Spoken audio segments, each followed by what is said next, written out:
I'm telling you, I needed that. If we could clip that, Susan, you'd be in so much trouble. I love that intro. Love it. Well, there's something that Susan doesn't know right now. Oh, Bill's got it. I've got it. You are going. We're going to show everybody Susan all rocking out. I love that intro. I won't. I have it for mine. For me, for my archives. I wouldn't. Okay. I wouldn't show that to anybody else unless I had permission. But I screen recorded that just so you know. Oh, I love it. I love it. It's so stinking cute. She has no idea how good she looks doing that. That looks great. Yeah, she doesn't. I needed that today. I needed it. Yeah, she doesn't know how good she looks doing that. See, Carla, you're not here to keep Susan under control. And nobody knows. Wild woman. Nobody knows what we're talking about, probably, but Susan rocking out and dancing, and I can only imagine like how cool Susan looks at like a club dancing. Oh, back in my day, yeah. Yeah, I'm like thinking, you know what? Susan probably dances awesome. So there you go. I haven't gone to a club for a while, but yeah, I love it. Love it. She is. Same here. It out. So yeah, it definitely needed that. It's been one hell of a day, and it's just so sick. You know, we were all talking about this before we started the show. You know, you're old when all you talk about is your aches and your pains. Yeah, it just sucks. But yeah, I needed that. They just made it all the better. Let's see who's hanging with us tonight. When this Carla is in the hanging. Let's see. And there's Al. Hi, Al, Pinky, Ken. Let's see. This is Miss Janice. Hello. Roger. Hello, sir. And let's see. Ken is with us as well. He said he's not as loaded on caffeine as I wish I was, but I'm getting there. See, you got to go away. So you're going to catch up with Bill. Yeah. Mine's brewing right now, and the wifey should be bringing it soon. I asked her, say, can you please bring it for me? I'm running behind. Oh, I just told Susan, I just brewed mine all over the countertop. Because the good. pot wasn't all the way under, and I turn around and there is a whole flood of coffee all over the counter. Oh yeah, because the little plunger thing thinks that it's in there. Yeah, so it's allowing it to go in. Yeah. Oh, I was so pissed. Hi, Paul. Welcome, and glad you could join us, Paul. Hello. I think that's who Susan was talking with to me about. That is Mr. Paul. Wonderful to see you in the chat. Yes, and I'm gonna bring that up in a minute. All righty. I just want to catch everybody before we start running our flappers. I think I got everybody so far. Flappers. I love it. Flappers. If not, just give me a shout out and we will say hello to you. Raven's here. Miss Raven, hello. And Tina, hello. Welcome. Isn't it interesting how Pinky is trying to keep warm? Pinky's in New Zealand, and just so you guys know, so like New Zealand and Australia, this is their winter right now. Oh, well, we're gonna send you our summer. Yeah, isn't that interesting? So it's we're like roasting. It's like, hello, Sir James. How are you? Yeah, it's 90 degrees today, Bill. Here, 90. Yeah, 91. And I think tomorrow's going to be even hotter. Yeah, and the high humidity, so it makes it like over 100 degrees here, guys. Yeah. Hello, Ace. Hi, Ace. Good to see you. So yeah, it's we've been melting and just And it seems like frivolous to complain about like 90, but it's like it's not really 90. It's hotter than that. Like when I got in my car, like the temperature in the car said it was like 101, but they're saying it's 90, but my car said 101. Right. And then you got to put that humidity on top of it. Yeah. And it's 95% humidity, 90 degrees out. Yeah. So you could swim through the air, you know? Yeah. Like, so it's kind of like 120. Yeah. It sucks. And then all you do is sit in front of the air conditioner and pray for rain. Yeah. And it hasn't worked yet. I mean, we've lucked out. This last week has been really good. Yeah. But unfortunately, in Boston, I think it's supposed to be the same the whole week. Yep. Good Lord help us. I know. Al says I'm done with summer. Can't wait for Halloween. Oh, me too. I am. Yeah. You know, I what love is it like? summer. 88 days till Halloween, around there. But you know, even my husband was saying, he goes, "It's August. What the heck is with this weather?" I know. Well, we just got to put up with it. Lately, August has been the hottest month in Boston. Well, normally, yeah, July and August is around here as well, but not to the extreme that it's been, where you just want to go outside. Just put me in an icebox. Seriously. So, are you close to? Susan, are you close to Boston? Are you you're like a suburb of Boston? So I actually work in Boston. Oh, okay. So I'm about 30 to 40 minutes from Boston. Gotcha. Okay. Yep. Which is great because Boston is a great place it's very touristy. Yeah. You know, we have Paul Revere and the British are coming. It's the only good. complaint I have about Boston is the drivers. Yeah. Oh yeah. Crazy. Yep. I used to drive tractor trailer through Boston. What was kind of cool, I hated going through there, but what was neat was where I went was right on the coast, actually. I call it the coast, but there was a port where they would bring all the brand new cars in, like Hyundais and Kias and stuff, and actually Volkswagen, right off the ships. Right, the shipping yard was right where I would go and see all the brand new cars come off the ships and stuff. Was kind of neat. So yeah, pretty cool. Hey, Spaghetti, how's it going? Spaghetti, Alicio. Yes. Carla made cookies tonight, guys, and I think we all should. Pumpkin cookies. Yeah, pumpkin cookies taste good with chocolate chips. I tried those the other day. They also taste good with cream cheese frosting. Laura, I was just gonna say that. Oh my God. My wife makes some with this cream cheese frosting. So do I. Yeah, they're wicked good. That's the only way I really like them. Are we turning this into a cooking show again? Why not? Yes, why not? Jeez Louise. We go right from the weather, which I hate complaining about weather because it's like, oh, here they go about weather again. I know, and then the wintertime, everybody's going to complain. Yeah, I know. We're New Yorkers, and we're from the Northeast, so that's what we do. We complain about weather, but like, all right, yeah, we might as well go right into the food, you guys. Just dive right in. See, chocolate chip cookies. Yeah. Right, now you just put the cream cheese frosting on it, Carla, and that's it. You will eat all of them. See now, Laura, I remember the first time I ever had those. My wife's sister made them, and she's like, "It's cream cheese frosting." I was like, "Ew, that sounds freaking disgusting." And dude, when I had them, I was like, okay, yeah, I'm sorry. I apologize. Blew your socks off. Yeah. Yeah. I was like, I had no clue what this was. I didn't know what you're talking about. And it was good. Yeah. Yeah. Raven, I just ate dinner and I'm already hungry again. Me too. We're talking about cookies. Yeah. I had 3 hamburgers.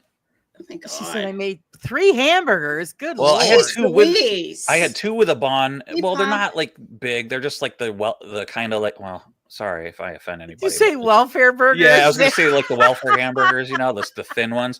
And then I had 2 with a bun and then 1 without and then some pasta salad. So I really didn't have. Yes, Raven. Hi, Pop. How's it going?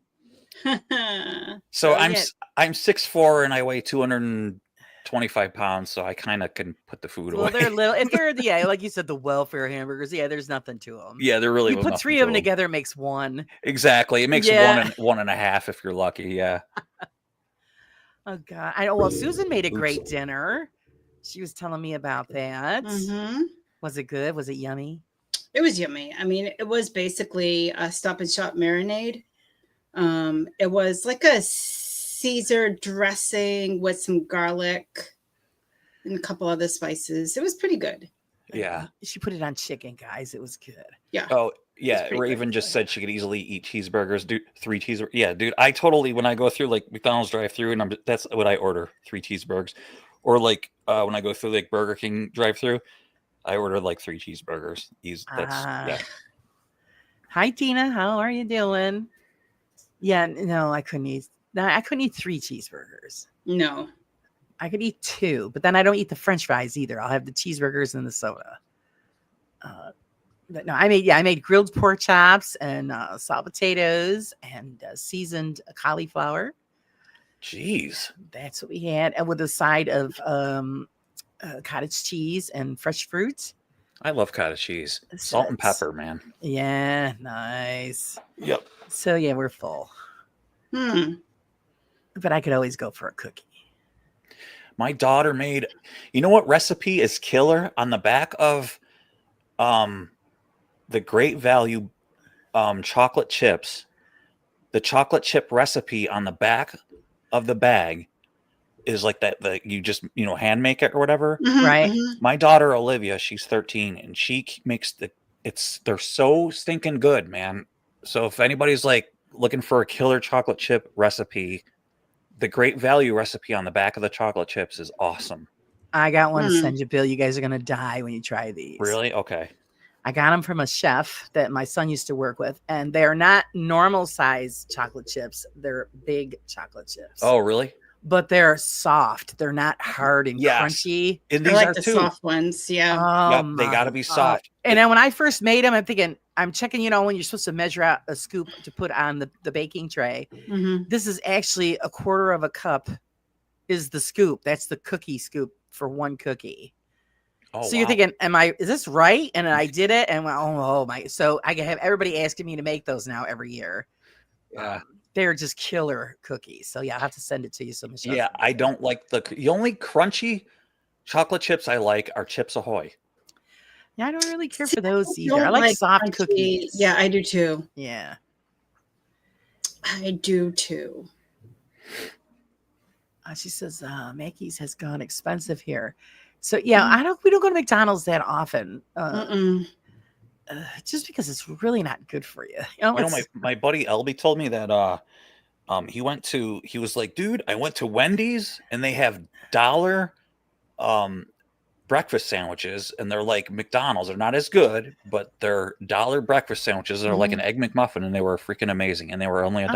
Oh, not bad. They have $1. I thought they have like $1 like menu. Yeah. And I was like, he said it was like an egg McMuffin, but it was only $1. And I was like, dude, I didn't know that Wendy's served breakfast. So they do. You know who also does? I don't know if you guys have it your way. A Burn Dairy. No. Burns Dairy, Bill, has breakfast sandwiches. Joseph says they're really good. Oh, really? Yeah, we got a couple. We got a really nice Burn Dairy near us too. So yeah. So he'll stop on the way to work and grab those and a chocolate milk, and he's set. So it's cheaper than going to like McDonald's or whatever. Yeah, absolutely. You can't get out of there under $30 anymore for two people. Yeah, exactly. It's crazy. I remember the day you could feed the whole family on $30. Yeah, not anymore. I'm dating myself. Hey, did you end up getting Chinese food that night, Laura, when I came over? Yeah. Yes, I did. Did you? Was George like, was he all right with it? Yeah, I go, I'm going to order Chinese. He just gives me, fine, I'll go get it. And I pigged out. Yeah. But the beauty of it is, okay, it's for the two of us, it's $40. But I get enough where I can have it for lunch the next day. Yeah, same here. So I mean, you're getting 2 meals for the one, so it's worth it. Yeah, for us it's like $60, but I get like a big thing of wonton. And then I have like the wonton the next day. But is it actually Chinese food or hand-me-down Chinese food? Like, I mean, like for me, like actual Chinese food is like you actually get like pieces of crab in the wontons and not like the cream, whatever they put in there. No, that's crab ragoon you're thinking of. Oh, the ragoons. Yeah, I'm talking about wonton soup. So like I actually spoke to. So I used to import RC cars and stuff from China, and I would actually talk to people in China, like real Chinese people, like people. So the Chinese food that we have here is like American Chinese food. Right. And when I was talking to this lady in China via keyboard, I said, I just had Chinese food tonight, like, ha, ha, ha. And this was like probably 15 years ago. And I told her what I had. It was like broccoli, chicken and broccoli. And she said, that's Chinese food. And I said, yeah. And she said, and she was like, Chinese food is like beans and rice. And she told me like what Chinese food was for her. And it was nothing like what we have for Chinese food. Because when Chinese folks came over here, they had the ingredients that we had on American soil, like, this sort of lettuce and stuff and beef that we had here. So they had to adapt and overcome and improvise with the ingredients that they had here. Right. So the ingredients that they have there are way different. So when I told her that, yeah, that's Chinese food, she was like, no, it's not. This is Chinese food. So she told me what her ingredients were. And it was like, she was like, that's not Chinese food. So I guess it's all in how you look at it. I guess it's Americanized Chinese food. Pretty much. Yeah. And the people actually, when I see the people eating the Chinese food at the Chinese food restaurant, they're not even eating that stuff. They're like, they have like a bowl of rice and they're not even like eating what they even sell to us. I've noticed. Well, yeah, because a lot of the stuff they have, because I worked with a few people that were Chinese and other, Asian nationalities. It's always the rice, the sticky rice, a lot of steamed chicken. Stuff is steamed or, it's stir fried quick, but it doesn't have a lot of that, all the sauce and all the fancy crap that goes with it. Yeah. And they keep it really plain, and they like have like beans and stuff. And so it's more the Americanized palate and stuff. But I thought that was interesting. I was like, wow, I didn't really think of that. So yeah, it was kind of cool. Yeah, the guy I worked with, that's what he had every day for his dinner was the sticky rice and steamed chicken every day. Yeah, I love the steam. Don't you get bored with that? I love the sticky rice. In fact, I remember I used to get the fried rice, and then I was like, wait a minute, what's this? The sticky, right? I want that. I changed it to that all the time now. Well, thank you, Face the Ace. He's like, yeah, you're right, Bill. Yes, thank you, sir. In the UK, we have same problem. Or we have the same problem. Real Chinese food is rice, fish soup, etc. Yeah, It's exactly. It's not as glorified as they have it here. No, and also too, like there's some restaurants, like I know, like in Malaysia and stuff like that. Excuse me, in Asia and Malaysia and stuff, where their food is so fresh. I mean, they have like they have live fish right there that they pretty much. I hate to use the word kill, but they kill it right there, and that's really the way to eat it. They kill it right there for you, and they put it right in the boiling water and eat it with like the rice and everything, and that's the freshest way to eat like fish and everything. And so it's actually kind of cool, Yeah, well, you got to remember, a lot of those places don't have a refrigeration. Yeah, exactly. So they Laura. go to the market Laura. every day to get their food. Yeah, great point, Laura. Exactly. They don't have way to refrigerate it and stuff, and that's the way things are. So yeah. I watch a lot of that stuff on YouTube, a lot of videos, and I enjoy watching the programs, but it bothers me as far as the sanitation goes when preparing food.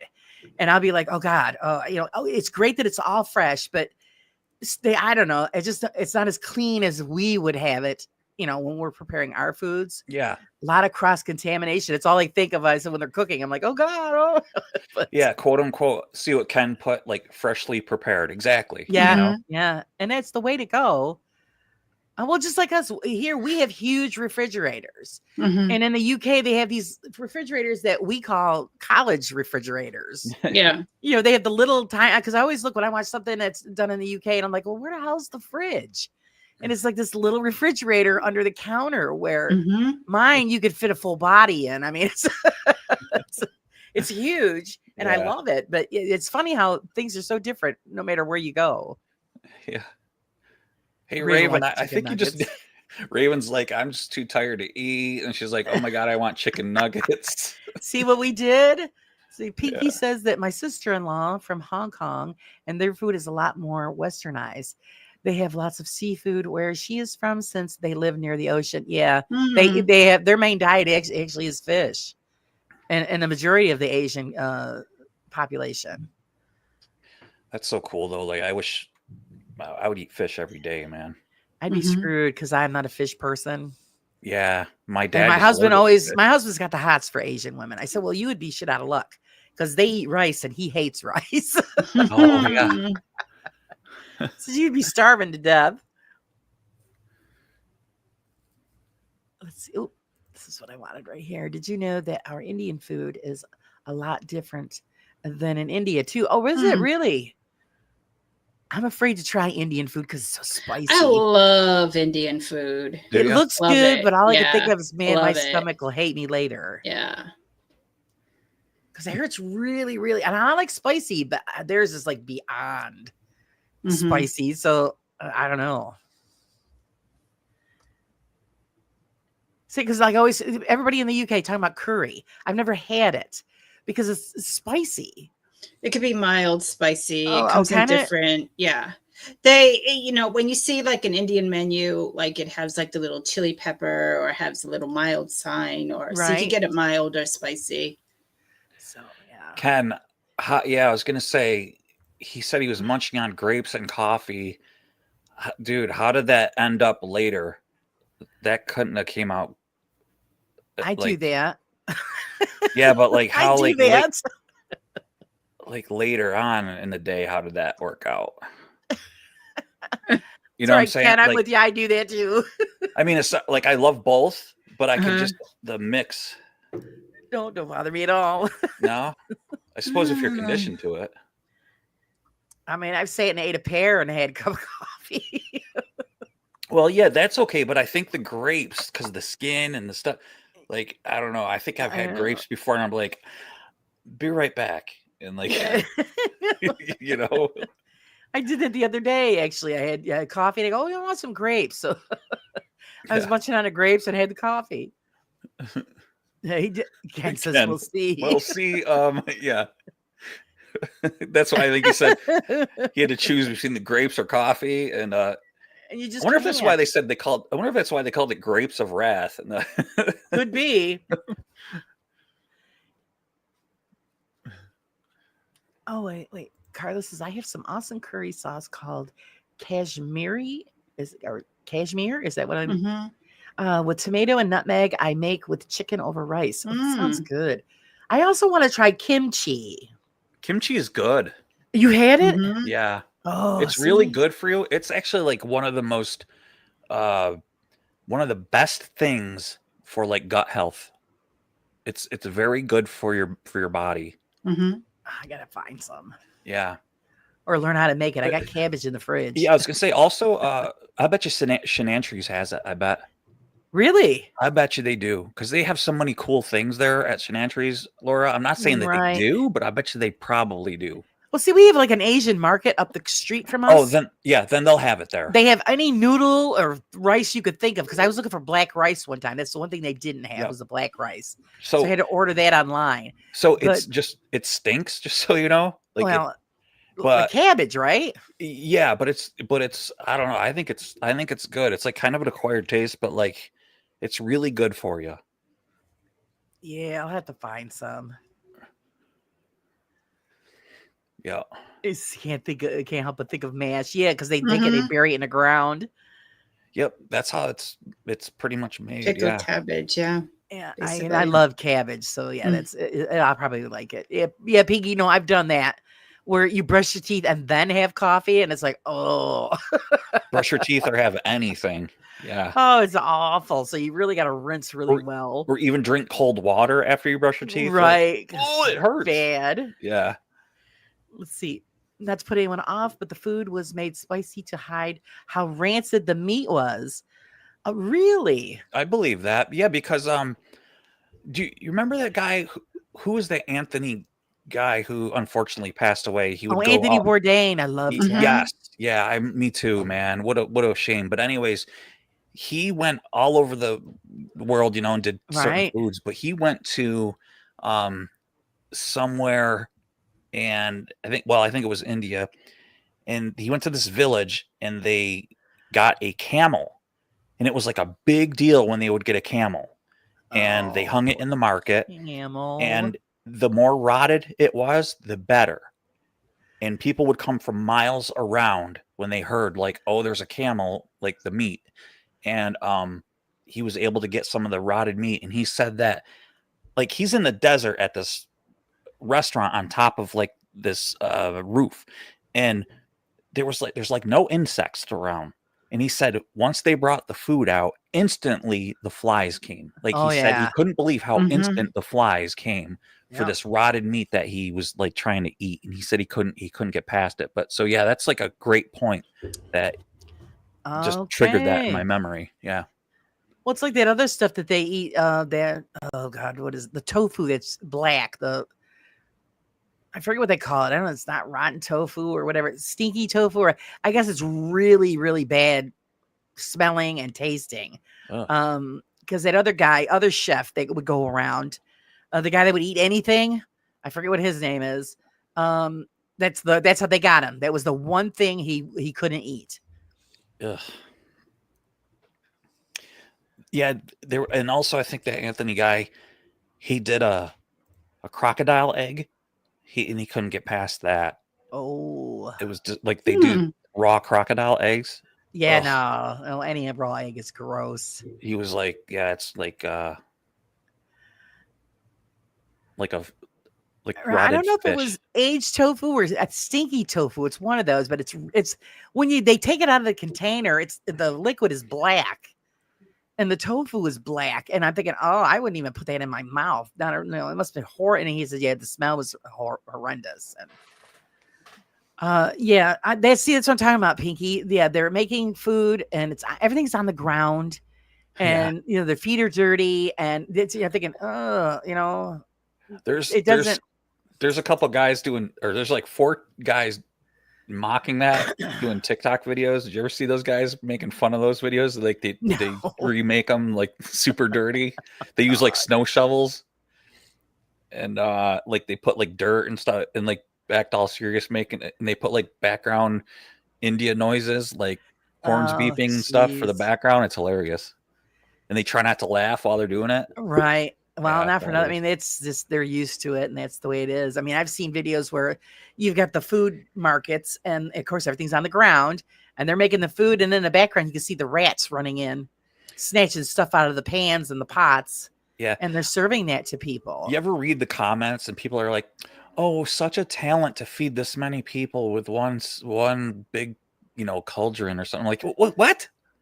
How's that a talent? It's disgusting. Yeah. So their immune systems must be really strong, because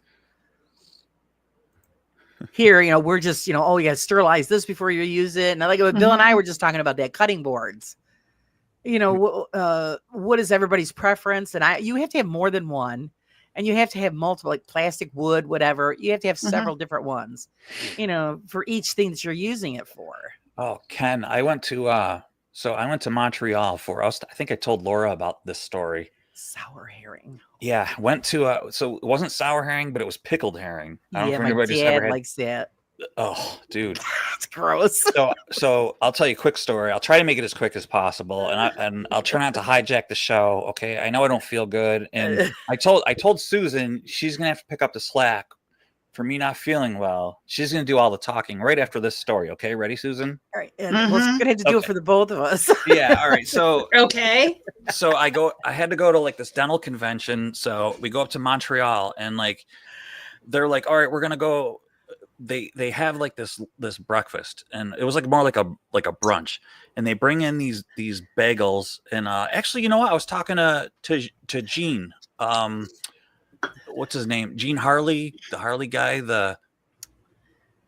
remember I was on he was on the show. Anyways, he's a debunker, he's an investigator. Oh, you're talking about Exploring with Harley? Yeah, yes, Exploring with Harley. Yeah, I was talking to him about this. Oh, okay. So anyways, we go to this bagel place. We pick up these bagels and we watch them make it and stuff. And they're like all French speaking. This is Montreal, so it's old Montreal, the old quarters.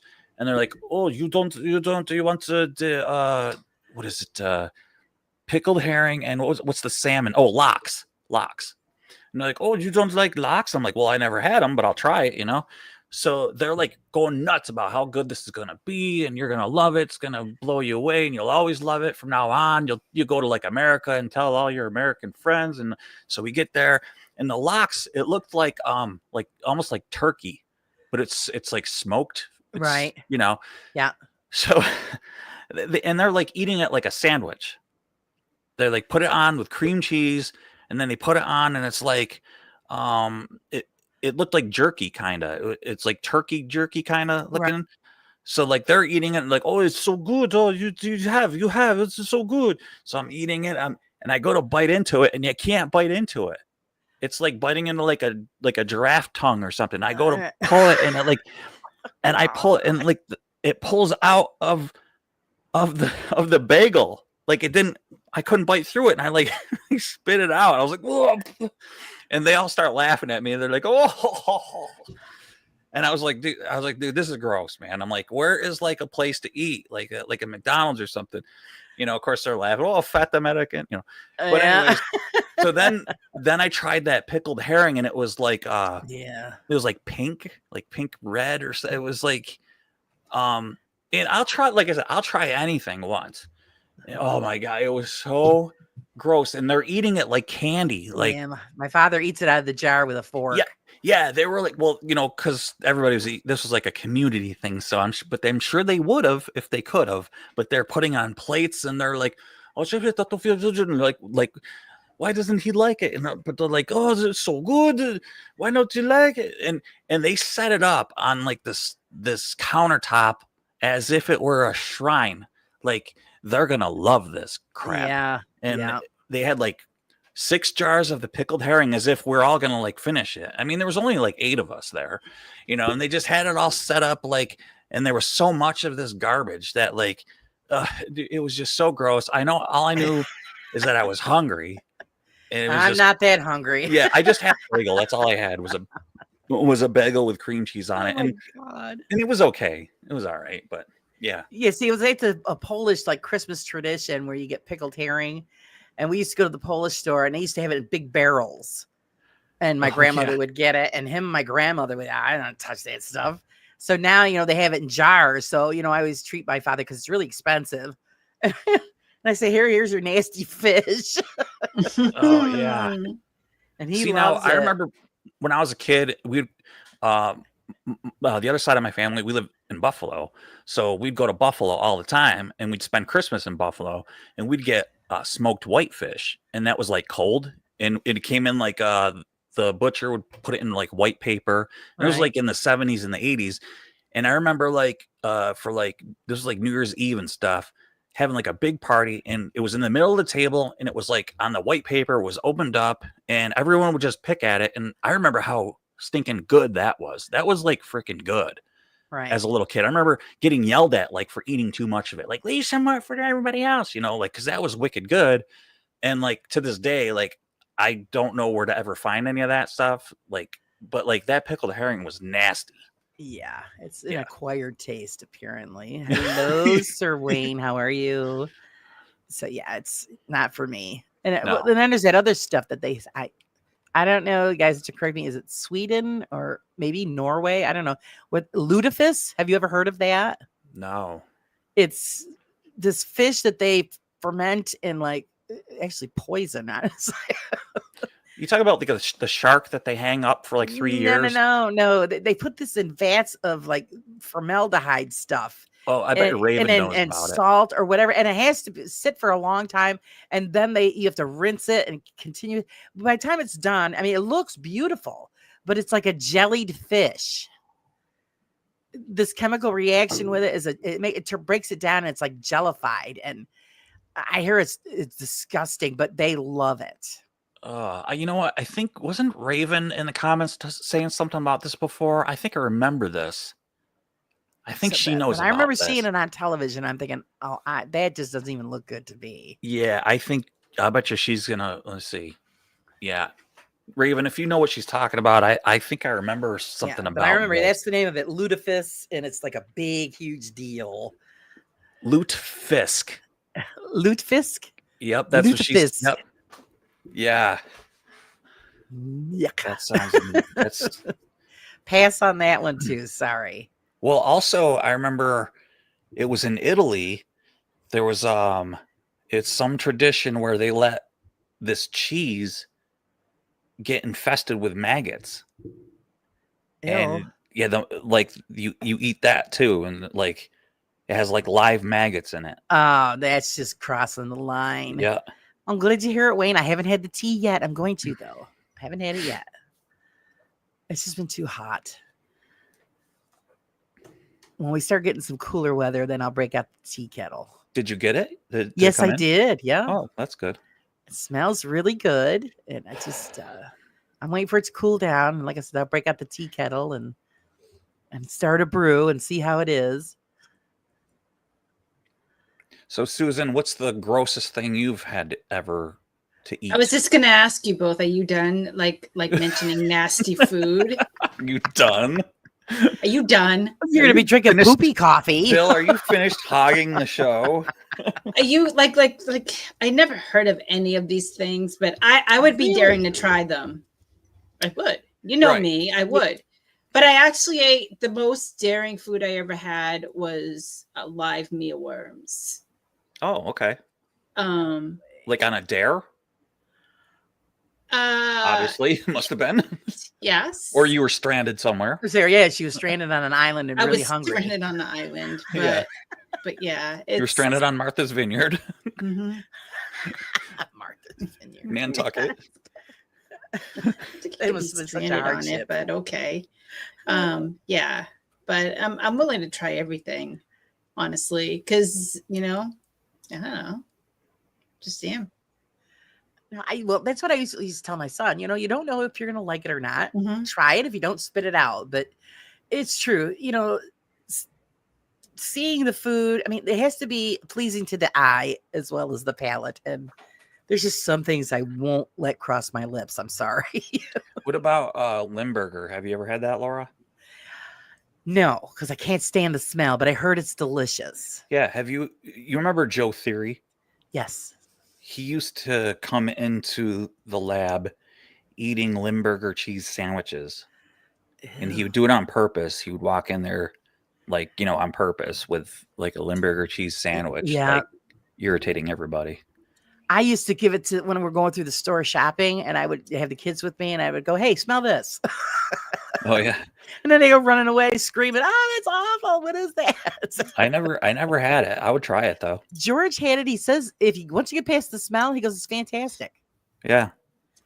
But that's all right.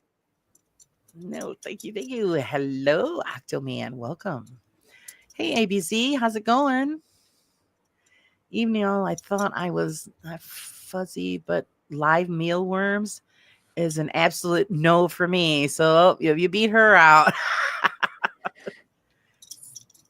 Susan's brave. I had a friend that would eat earthworms on the way to lunch in high school. You know when it rains out and there's a whole bunch on the floor. Yeah, at the ground. On the ground. Well, he was one of those guys where you would say, "I bet you can't, blah, blah, blah." And he would go, "Oh, yes, I can." Ugh. Well, he was one of those type of dudes. And so we're like, "Sam, bet you won't eat one of those worms." And he would totally like do like one of these. Oh, you're going to have me gag. No gagging. And he wouldn't eat just one. He would eat a bunch of them. That's disgusting. And he would even tell us that when he would have his morning movements in the morning, that it actually smelled like grapes. Oh, all right. Okay. I don't know. Interesting, huh? That's bad news. Bad news. Okay, let's get off of the gross stuff. All right, let's change the subject here. Come on, Miss Susan. Tell us about Paul and the plans for Sir Paul. Yes. So Sir Paul. That's the name I gave him.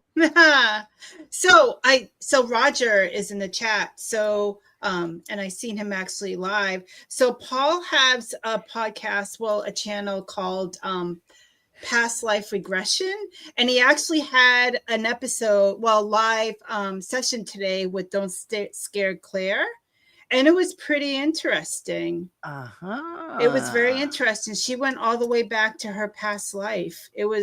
I actually shared the link to the channel on my community posts on my YouTube channel. So everybody, and on my Facebook as well. Very interesting. So I've heard of Paul through my friend Nando. He had him as a guest a couple of times now. So when I actually saw him pop up, I reached out to him, and we actually going to connect in the near future.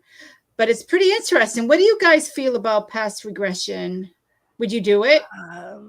I am very interested. How's it going there, Jeff? Oh, Jeff loves them too. Oh, and Jeff did a session with him. Pretty cool. I would like to see how. I'd like to have that done because I'd like to see what would come up. Yes, I definitely want to do it. Yeah, he is. So I'm glad that, I actually connected with Paul because, he does amazing work, and it was very interesting to see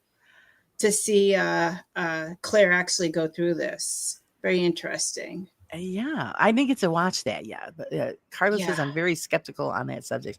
I know because I don't. My question would be, how would you know that it was actually what you've experienced, or is it something that you're just experiencing under like a type of hypnosis? See, I don't know. I've never seen it done, and I've never seen anybody have it done. So I don't know. Yeah, I'm very curious myself because I've been, I get hints here and there of I had several past lives, but I would be very curious to actually go through the session, Right. and actually experience it hands-on. So I'm pretty excited. I am. So yeah, So I'm yeah, looking see, forward to Carla's that. very skeptical about it. Mhm. And she also says here that you can influence someone dreaming by speaking. I've done it. Yeah. But then Jeff made a comment as well. It is hypnosis. I did a video of my session. Oh, cool. Mm-hmm. So yeah, I'm hoping that he'll come on with us, Susan, and we can, discuss. He could explain it.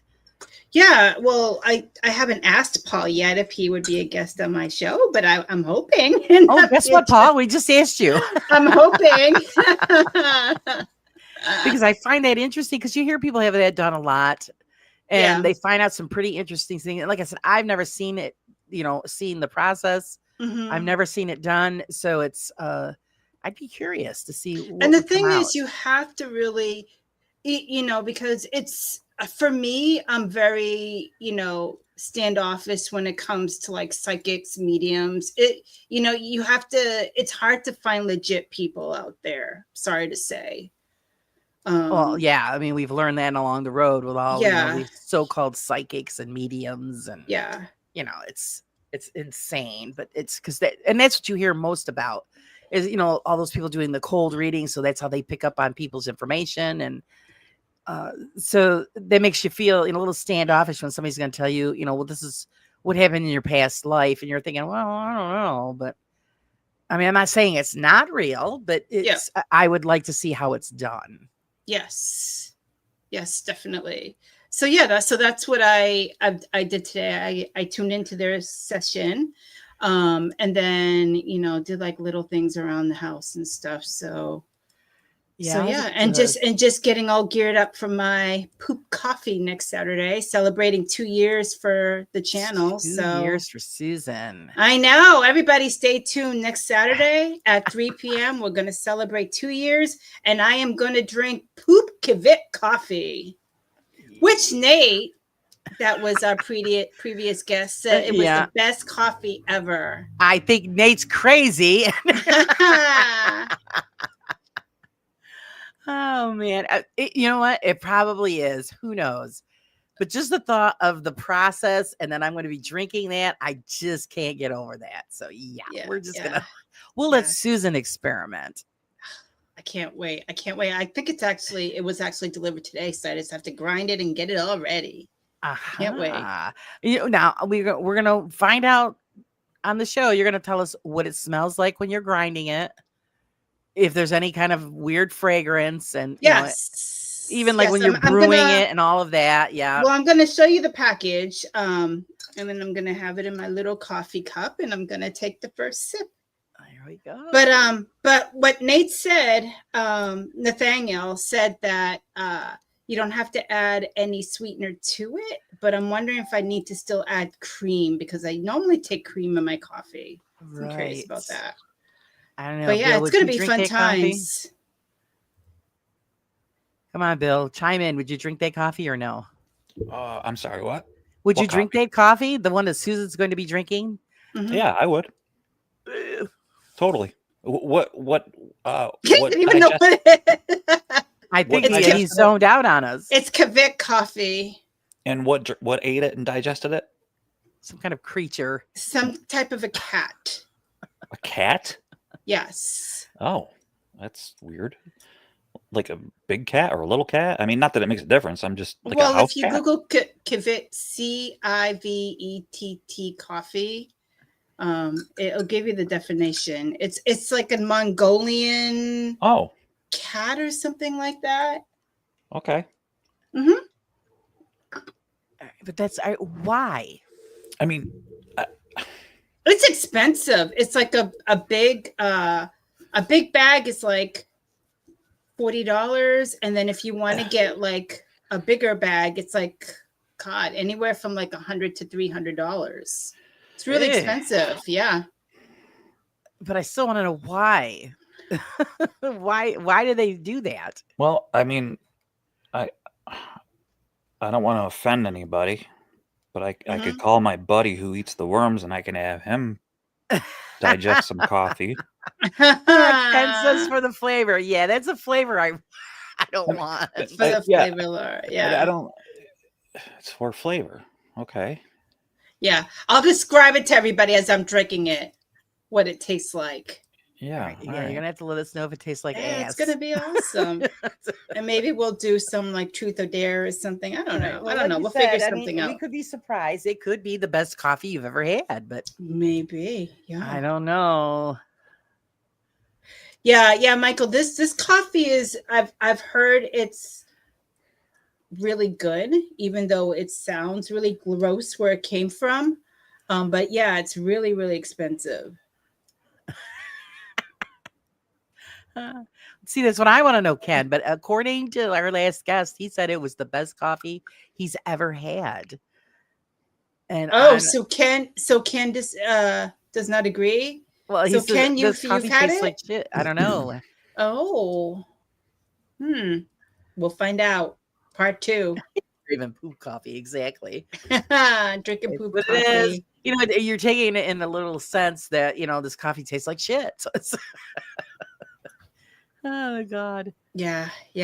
And then like I was talking to Laura earlier, saying like I really need to start getting out there more to investigating, because I haven't investigated since I went with Victor in the Murdoch Whitney house, which felt like ages ago.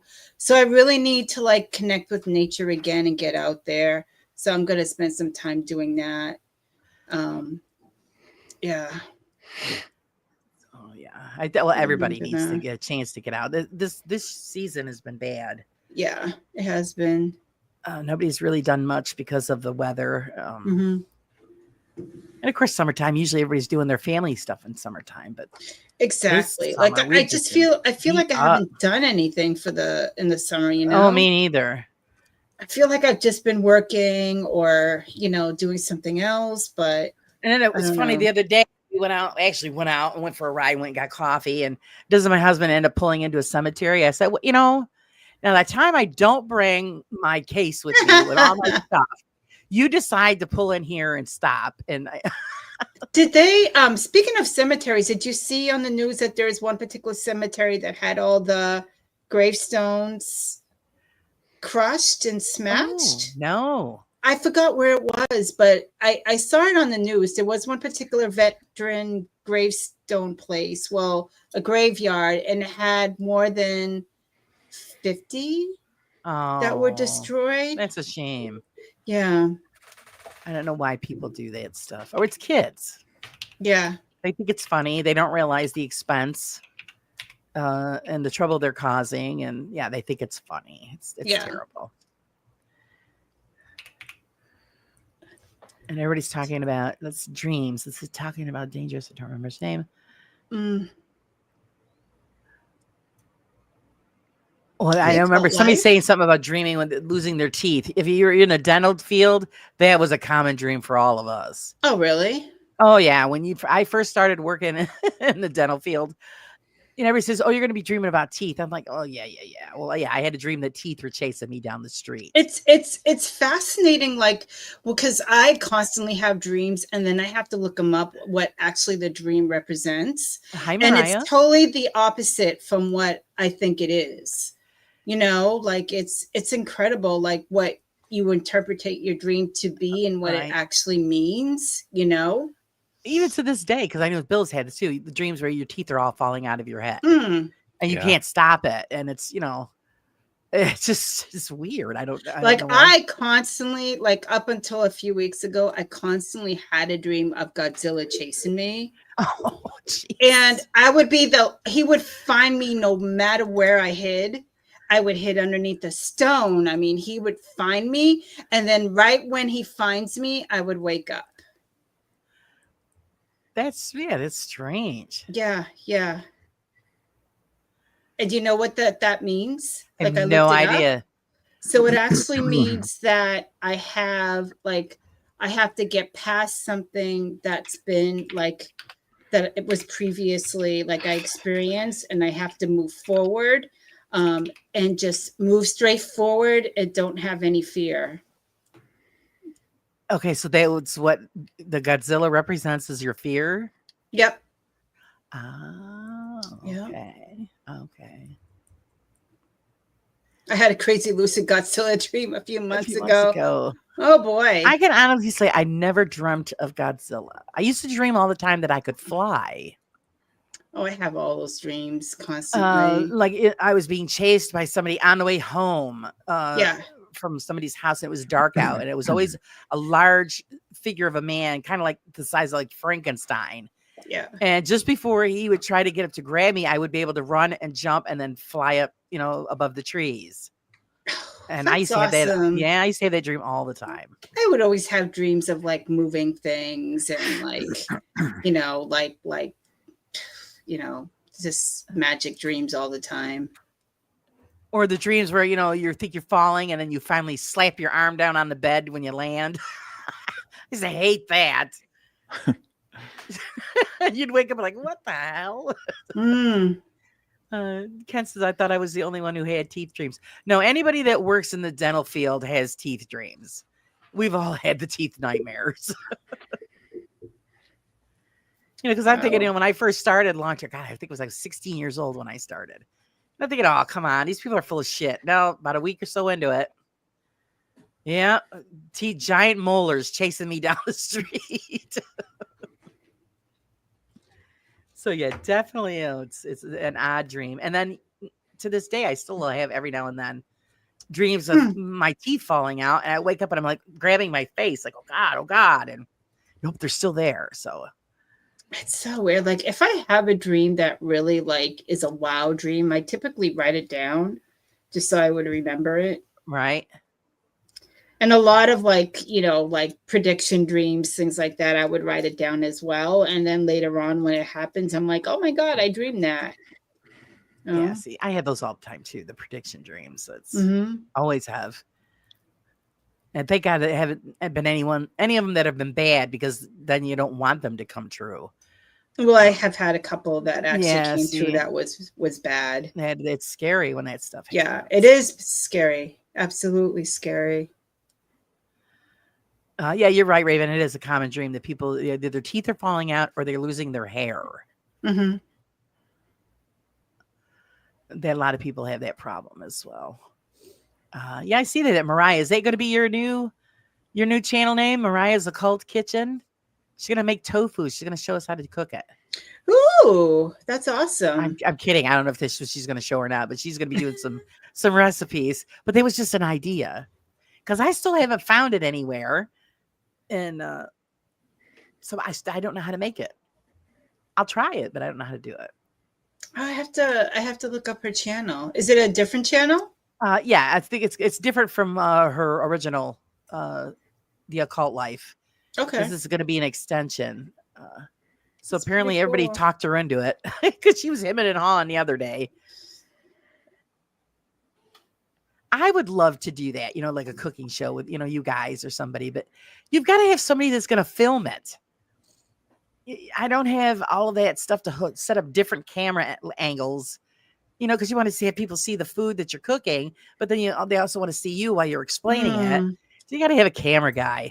Well, I mean, I see some cooking shows, and all they basically do is just have a camera directly looking down at like the pot or whatever you're cooking. Right. And then that's basically it. I mean, they only use like a couple of cameras. So, because I think it would be fun to make some of the stuff that we talk about. James says, I used to dream that I found a wounded animal, but I couldn't end its suffering. Oh, that's a shame. Bill, Wayne wants to know if you have any specialty dishes that you make. I like to grill, and grill mask. I don't think they're specialty, but like, if my kids were here, they might be able to like help me out with that. But I wouldn't say like a specialty thing, no. But I go in spurts. Like I sometimes like to cook, and then I'm like I'm over it, and then I'm like I get into a kick again where I like it. Like right now, I'm like over it. Like I don't feel like cooking at all. Well, you don't feel good today. Yeah, like I haven't felt good for like the past like 5 days. I just have not felt really good. I haven't done anything like out in the garage or anything, and like filming or anything. But I'd say like the grilling I kind of enjoy, and then I think, Wayne, for me it's watching to see if people enjoy it. That's the big part for me. I seeing if I pulled it off, and then if my family likes it. That's the big part for me. I want to make sure that my kids enjoy it. And I don't want to turn this into like what I did last week. It wasn't like last week was like, oh, I didn't eat very good when I was a kid and my mother didn't cook. So I think for me, like when my kids enjoy like the food, and I can like pull off a nice meal for them, and I see that they enjoy it. Uh, it makes me feel good that they're like getting a good meal and they're like enjoying the food. Because let's face it, as like people, there's like things that we need. There's necessities that we need. We need like air and water and food to live, and like a roof over our heads and a bed. So like I'm like I want to make sure my kids like have a good meal, and if not only like um sustenance, but they also enjoy it. So I'm like I want to make sure that I grill this good, and I don't want to overcook it. And crap, if I at least undercook it, I'm like I can at least throw it back on the grill. But I'm always like so super like sensitive if I mess it up. I'm like, guys, is it okay? Is it okay? I'm like always like, they're like, yeah, Dad, no, it's good. I'm like, be honest with me, don't lie. And I'm like always like open about like, tell me if it sucks. I want them to like be honest with me because I want to be able to fix it, you know. And I'm like that with my wife too. Like she knows that if I don't want to say if she screws up, but if like something's not right, I'll say like if she uses like different canned crushed tomatoes or whatever, I'll know like a different brand. Oh yeah, different flavor. Yeah. So like one like she better not better make sure, but like I'll go. Me and my daughters will look at each other as soon as we start eating the sauce, and like we'll look. I go, sauce is different. She'll go, yeah, they didn't have the cans, the Right. tomatoes that you like. And I was like, oh man. And and I'll eat it, but I can tell right away that this is different. My husband too. Would you change? Yeah, what did you change? Yep, exactly. So sorry, Wayne. I know I just didn't answer your question, so I don't really have a specialty item. I wish I did, but I enjoyed the grilling because I like to like, man, if you can like master an awesome steak, I can make like a steaks mostly better than a restaurant can make them. And if you can nail a steak like on the grill better than a restaurant can, you feel pretty good about like staying home and instead of going out to eat, Right. So yeah. Sorry for the long-winded explanation there, Wayne. You guys should know better, like with me. Oh, don't ask Bill a question. Ask Bill all the questions. He said you answered it, Bill. It's a special. It is special of what you cook. Yeah, it's exactly right. Yeah, he takes it seriously. Yeah, that's a good way to put it, Wayne. Yeah, it's like special, I guess. I guess it's my specialty, whatever it may be. And actually, there was somebody in here, like, I don't know who it was, like a month or so ago. We were talking about sandwiches. Oh, no. You know what? It was on Jeff's live. We were talking about sandwiches. And, like, America is, like, known for sandwiches, good sandwiches. You know what? And I guess if you're not from America and you don't know what a good sandwich is, then you got to come to America and, like, go travel, like, Route 66 or come to, like, the Northeast or anywhere really, and you could find a killer sandwich.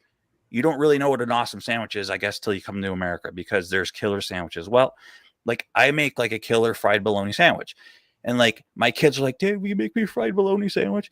Yeah, and like, sorry, but they're awesome. I made one for my dad the other day, and my dad is like super nitpicky. Like he's like horrible to go to restaurants with. He's horrible to like feed. He's horrible on everything. But like I was like scared to make him a fried bologna sandwich. He was like, "You sure that's not my husband? It's at your house?" Yeah, I know, right? And then I made my buddy a fried bologna sandwich. He's like, dude, you could open up one of them food trucks, man. And you know, yeah, it's a fried bologna sandwich, but you know what? Yeah, I make a killer fried bologna sandwich. So, and it's like, yeah, you know what, Wayne? It's like whatever, I guess, at the time I'm making, I guess that would be my specialty at that moment in time. I try to make it as special for the person that I can. I'm always worried about like, so dude, you know, I try to make it as good as I can. So Wayne, if you were here, I'd be like, dude, I hope this is good. Yeah. He says, how dear, we all know that one person. Yeah, we sure do. Oh, Wayne, and you know what? When my mom was alive, it was my mom. You could always tell when we'd go out to a restaurant, you would watch her face. The server would put it down. You'd look at her food and you'd look at her face. And she would go, this would be my mom. I swear this would be my mom. She'd go, yeah. She'd do the double fingers. Yeah. This is and then blah blah blah. This is not what I ordered, or this is not gonna. And you're like, oh my God, I'm glad I have my food because I don't want the code 6 or 8 or whatever their code would be for spit in everybody's food, or rubbing it on their ass. Yeah, exactly, dude. They do that. Well, my father, I always thought like when my dad was like easy to please, right? Well, now that my mother's no longer here, it's my dad. We went to like Denny's and he ordered, Denny's had lasagna and it was wicked good, right? So he like ordered, and my mother used to make him lasagna. Now he doesn't like ragout. Okay, lasagna has ragout in it. Yep. So he orders it, right? And he's like, I'm like, so Dad, that looks pretty good. I'm like, how do you like it? He goes, yeah, too much ragout. And I'm like, dude, lasagna has ragout. Why did you order it then? He's like, well, when your mother used to make it, she would make sure there was hardly any ragout in it. And I'm thinking, this is Denny's. Mom didn't make this for you. Why did you order it? And so now he's complaining that there's too much ragout in it, which, by the way, there was an awesome amount of ragout. It was perfect. It was freaking Denny's lasagna. And I'm telling you, it was awesome. Oh, I never had it there. Dude, it was for like a limited time. Right. Laura, I think I have a picture of it. It looks so good. I took a picture of it and I sent it to my buddy. He was like, oh, sweet, man. Your wife made lasagna? And I was like, no, this is from Denny's. Wow. Yeah, so Raven, it's a type of cheese in lasagna. Yeah. Yeah, it's big stew. Yeah, it's the same like that's in like ravioli. That's ragout. Yeah. So anyway, love it. Yeah. So anyways, my dad is super hard to please. So when we go out to lunch and be like, oh, you want to go out to lunch? And all I think about is like, oh, not really, but yeah, I'll meet him. I don't say no, but yeah, I go to lunch with him. Let's see. Tina, ghost merch isn't naughty. You deserve it. Yeah, you yes, buy Raven. stuff that you like. So I grew up with an Italian mother. Ricotta is like the non-traditional way you say it. The really like the Italian way. My mother would always say, it's not ricotta, it's ricotta. You take the A off the end. Yeah, they take the A off. The A is like, you're not Italian if you pronounce the A. It's just the way my mother was. So like, sorry, yes, it's ricotta. So see, I like raviolis, but I don't like. I could eat lasagna, but I really don't. It's not my favorite dish. It depends. Yeah, it depends. Like, sometimes, like my wife makes like a killer one sometimes, and then sometimes it's like, this one didn't come out as good. It just, I don't know. And it depends on the ingredients, and Well, like the last one she made, I was like, yeah, this one. She asked. I didn't say nothing. She's like, well, how did the lasagna come out? I was like, it doesn't sing, And she's like, well, I didn't change anything. I was like, yeah, I don't know. Like, I don't know if it's like, I think the noodles were like too mushy. And I think they kind of sort of. I leave mine al dente because you're gonna put it in the oven. And dude, they were like a little slimy, like she overcooked them, and that's like we get in conversations about love, and she's like, I'm like, you're missing the special ingredient. And she's like, I know the love, and I'm like, yeah, where's the love? Like we used to get in like big conversations about that, like where's the love? That's the special ingredient. So. Because when you don't have that special ingredient, the love, like you got to project who you're making this for, like your family, and like not like get into a hurry and like, oh, I gotta in between here, I'll do laundry and stuff. Well, no, focus on what you're doing, because if you mess up, the people who are going to eat this I want them to enjoy it. And like, so I know like people get busy, but like when you're doing like a project like that, or it's going to wreck the food. Yeah. So, well, I mean, if you're not in the mood to do it, then you don't do it. That's the thing. Yeah, that's the thing. Yeah. You got to commit to it. I hate the noises people make when they eat. When people chew with their mouths open, it drives me insane. Dude, sorry, but I look at my sister and I go, did you grow up with the same people I grew up with? Because she'd be like, yeah.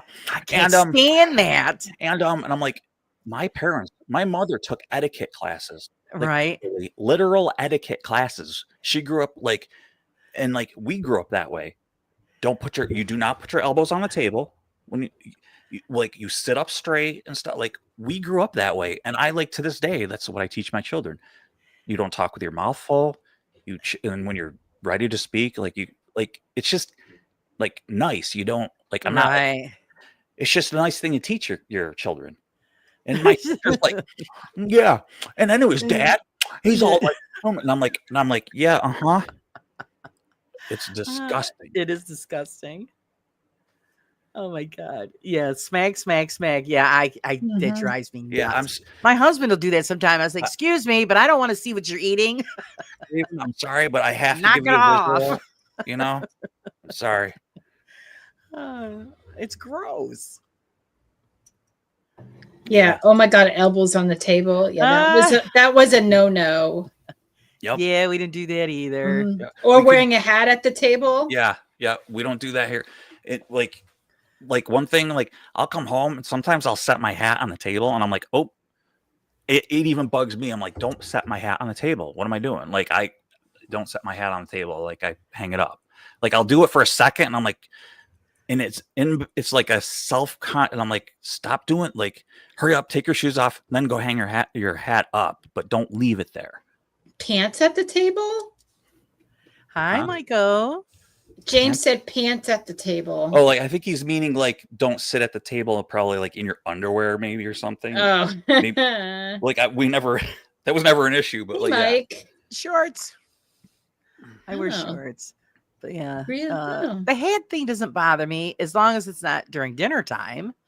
I mean, if you just come in, there's nothing on the table, you put your hat on the table, okay, big deal, but.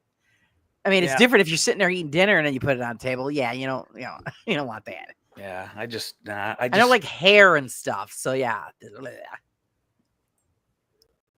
especially in the refrigerator. If I see hair in the refrigerator, I get grossed out completely.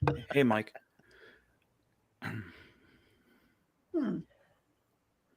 James says, I just like to say the word pants. Okay. Knock yourself out. I was trying to picture in my head what he meant by wearing pants. Well, not for nothing. I mean, if you're a free spirit and you're a nudist, then you're definitely going to be eating at the table naked. So yeah, but I can't, but that I don't know. That just you're exposing yourself to your own food. I don't know. I don't know. Sweat or I don't know. Hair, yeah. Skin flecks and stuff. Not to mention that you're cooking and you got no clothes on. It's painful.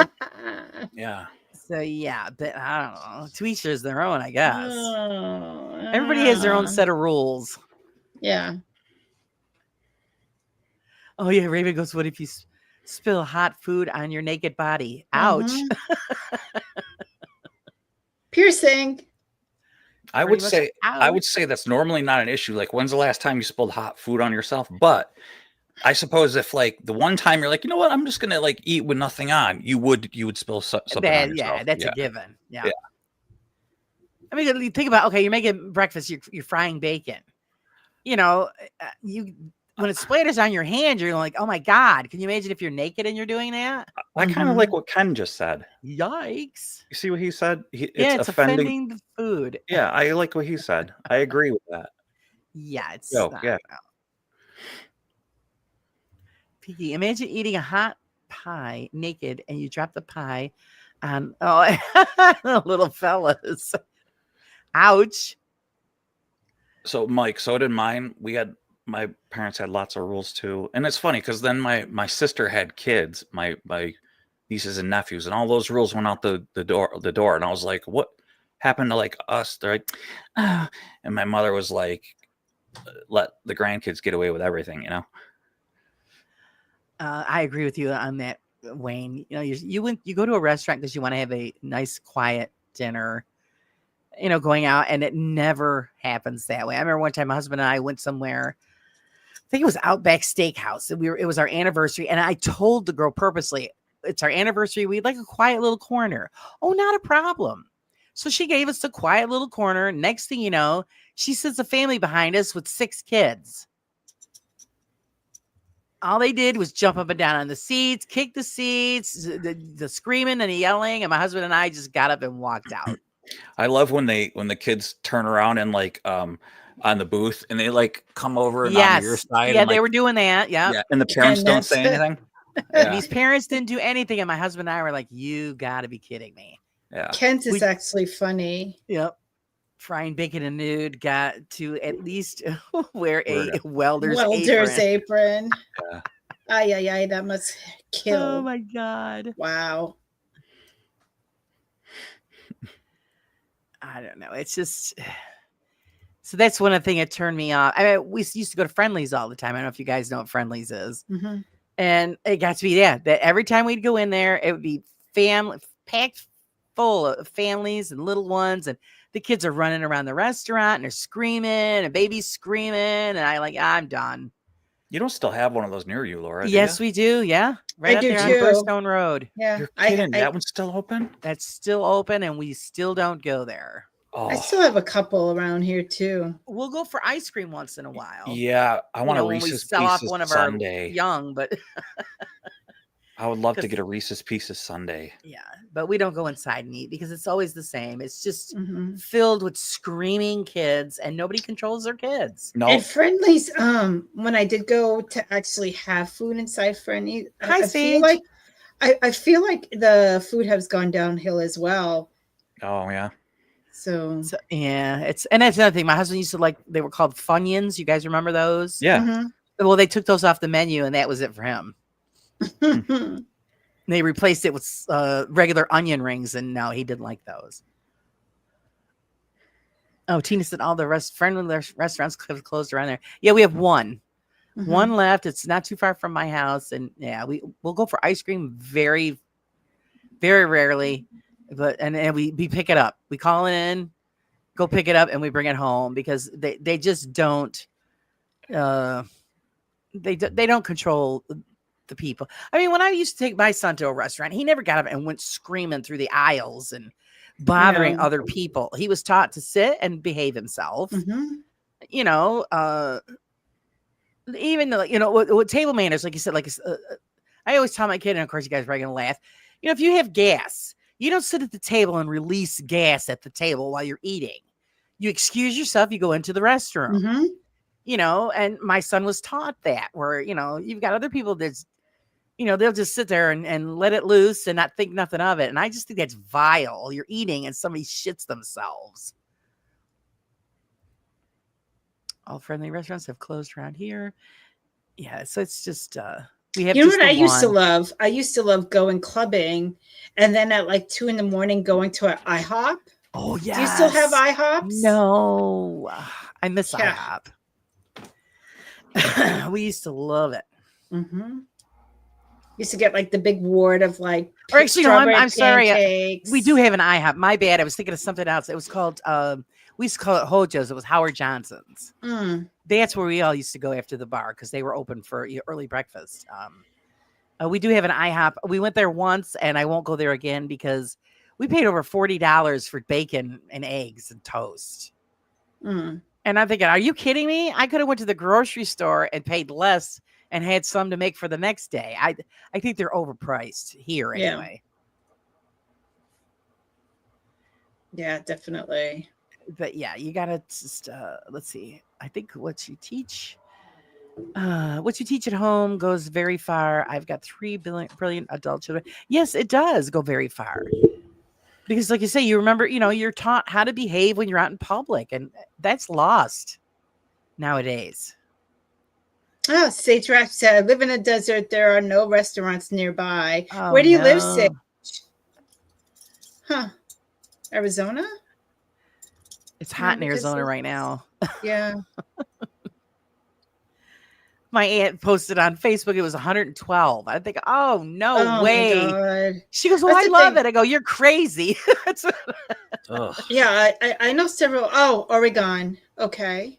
Outback. Okay. Oregon Outback. Tina said that Burger King was her after clubbing choice. Yeah, we used to go to Hojo's. Yep. We loved it. And they closed that down. That stinks. When he says, after a night out, I used to go into the nearest kebab shop and chase people down the road, pretending to be some kind of nut. Wayne. I didn't take much from you. Oh, Wayne. Man. You guys are gonna, I don't know if you're gonna like me or not, but oh my God. Like, you know what I used to do? I used to like drive around like really like late in the night and actually like put on and off my high beams, and people would pull over because they think I was like a cop. Okay, I'll tell you, go one step higher than that there for you, Susan. We used to have CB radios in our vehicles, and you could hook up outside speakers and stuff to them. And we used to drive around, make the siren noise and say, all right, pull it over. And the people would pull over and we'd drive by. Bill's shaking his head. I know it was bad, but it was freaking I know, we fun. used to just flicker them on and off. And then people would just pull over, and then we would just keep on going. Yeah. Of course, then we got busted one time, and then our friend got a ticket for it. But it was fun. Yeah. Oh, good night, Roger. Thanks for hanging with us. We really appreciate it. Night, Roger. Yeah. Roger, thanks for subbing to me. I appreciate it, buddy. Yes, wonderful, wonderful. But yeah, we used to do stuff like that. And that's what we got in trouble for. No, I'm not shaking my head because of that. I'm shaking my head because I'm just thinking of stuff way worse that I've done, and I'm not talking about it. That's all. My husband used to done way worse as well, but I'm not talking about it because I would literally probably be in jail. Yeah, I'm not. You're right up there with my husband. Then my same thing. Not incriminating myself, that's for sure. My husband would tell me these stories from when he was a kid. I go, boy, if you were my son, you would either be dead or crippled. I said, because I would beat your ass. Yeah. He did some bad stuff as a kid.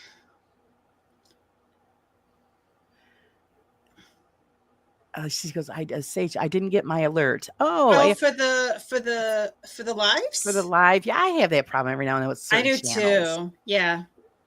But we're on, my channel and Laura's channel and the network channel. So we're on 3 channels. So you'll find us somewhere. Yeah. So yeah, she said, yeah. Oh yeah. See, I had that happen too. Like we say, oh, they went live. I go, what do you mean they went live? How come I didn't get the notification? I know. It's crazy. So I had a CB radio in my car, but it was kind of hard to pull that off when you're driving an orange 73 Camaro. Yes. We were in a black station wagon. Oh, man. I still were. That's a second gen Camaro, Ken. Oh my God. Oh my God. Those were the good old days. I mean, seriously, couldn't get away with half of that today. Oh, not even. I tell you. Oh my God. The things I used to do. Holy moly. Yeah. We had a good time on the CB radio. We used to harass a lot of people. It was fun. But yeah, you can't get away with that kind of stuff now. I mean, it was innocent fun, but yeah. Nowadays, people, you the cops get called if you call them the wrong pronoun. So I mean, it's just ridiculous. Hello, Purple. How are you? Hey, Purple. See acts of demonstrating. That's my doing things, being a good person, but true to yourself. Yes, of course. Yeah. Tell me about it, Sage. Like if it's Lord, like I couldn't even tell you like half the things I did. I mean, you guys probably wouldn't even believe me. Seriously. She was a bad girl. I was bad. Bad. Yeah. Well, the thing is also I was basically like I would call myself, I don't want to like stereotype myself, but I would call myself, give my name as a gypsy, because I constantly was moving around too. So the problems I got in while I was moving around it was crazy. It was crazy. Well, it kept him from getting caught because Yeah. Yeah, I really didn't have an address. So do the crime and then disappear. Right. Yeah, exactly. She was like smoke. Gone. And then I would show up at my mom's house for a short period of time. What are you doing back? Even says I was just lame. Yeah. I'm just dropping by. Yeah, I didn't do much that was considered naughty, but I had my share of some fun. Yeah. That's fun. And then Bill was just a bad boy. Just a bad boy. Yeah. I think about a lot of that stuff. Why? And do you laugh about it? Because my husband will still laugh about what he's done. No. I actually I cringe and I'm sorry that I did a lot of the stuff. Oh, see, now you're repentant. My husband he still thinks it's funny. No, but I the repent. thing is too, like, and the way I got it around is everybody used to like give me cars for like $50, $100. Like, hey, you want my car for $50? Sure. Granted, it only lasted a couple of weeks, but I got around. Yeah. And then I would get another car for like $100, and that will last like a couple of months. And then it was just funny. Like we have an area where we live. It's called the Parkway, and it's all loaded with trees and all kinds of statues and crap like that. And that's where the golf course begins. And my husband, when he was a kid, he knew those woods. They were called the South Woods. He knew them like the back of his hand. Yeah. And him and his buddy there's crabapple trees up there, and they used to throw crabapples at the cars going by on the Parkway.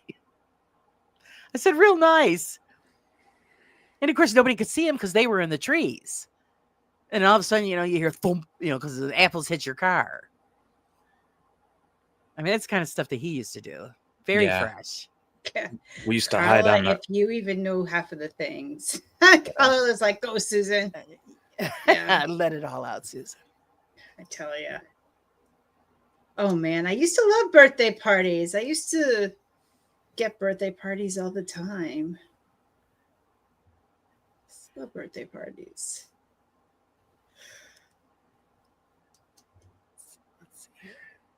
Yeah, Bill's just going to be quiet. He's not going to say anything. I know. I'm not going to. Nah. I just did my first yawn. Yeah. 8 o'clock for Susan. I have a week to go, and then I'm on vacation. Vacay time. Yep. Susan, so what time do you actually lay your head on a pillow? Well, typically, the latest is 9 o'clock. Okay, gotcha. So I usually head into bed around like 8:15 or so, and then just watch a little bit of TV. Gotcha. But the funny thing is I can't watch anything like crimes or like anything that anything like that, because then I have dreams about it. Yeah. So I try to, like, if I want to get in a good mood, I've been binge watching some like King of Queens and stuff like that. Yeah, like, something that. Yeah. Oh, thank you, Sage. Yeah, I'm going to be relaxing next week. Although I do have a couple of projects. I want to paint my hallway. And then I have to repair my kitten's condo because they ripped the carpet out of the row part. I don't know exactly what it's called. So I'm going to replace it with the thistle. I'm going to replace it with that. But so I do have a couple of projects, and I actually wanted to go. There's an abandoned place not too far from where I live. So I'm going to sneakily try to go at least on the outside and record some video. I can't get inside because it's not safe at all. So I'm going to try to do that. And then record also some woods, try to connect with nature and all of that. So I do have plans. Good. So, yeah. Yeah, that's cool. It's my projects. I fall asleep to people's voices on YouTube, usually Jimmy. Jimmy has a very calming voice. Yes, he does. I'll say, okay, I'm going to lay here and get involved with the chat, and the next thing I know, I'm out. I'm totally he out. Does. But yeah, there's a few of them on. online there where you just listen to their voice and you're done. See, now James listens to short horror stories. See, I can't do that because then my mind's thinking. I can't do that because then I would get like nightmares or something. Well, I have to sleep to like something like comedy or something like, I don't know, like something that just is not like drama or crimes, anything like that. Well, yeah, because it imprints on your brain. I had the same problem. Yeah. Yep.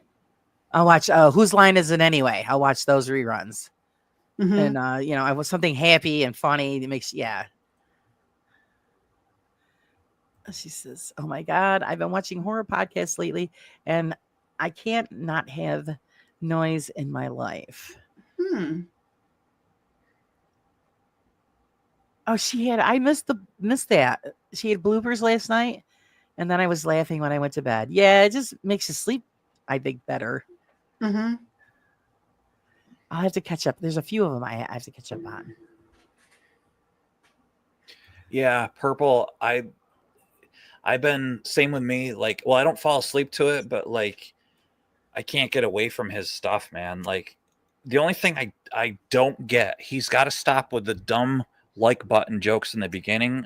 I'm just like, dude, stop with the like, take the like button to the mall and then drive away. And then like, I'm like, okay, stop with the like button jokes. They're not funny, but I do like Mr. Ballin. Yeah, you were talking about him last time we were on. Yeah, I got to check him out. Yeah, they're really good. I just the like button jokes are stupid, but I do like the Mr. Ballin stuff. Yep. Yeah, no, Wayne, I love Whose Line It Is. It just those guys are freaking hilarious. What is that? It was a television program that they would do comedy skits. Yeah, with Drew Carey and Ryan. What's his name? Ryan was the funniest. Ryan and Colin. Colin. He was underrated because he was a funny guy. Oh, he was so hilarious. He was my favorite. That dude. Him and Ryan, when they would get together, them two were hilarious. Yeah, they were in sync totally. So yeah, it was a great show. So yeah, I watched the reruns and I just die laughing. And I don't care how many times I've seen it, it still makes me laugh.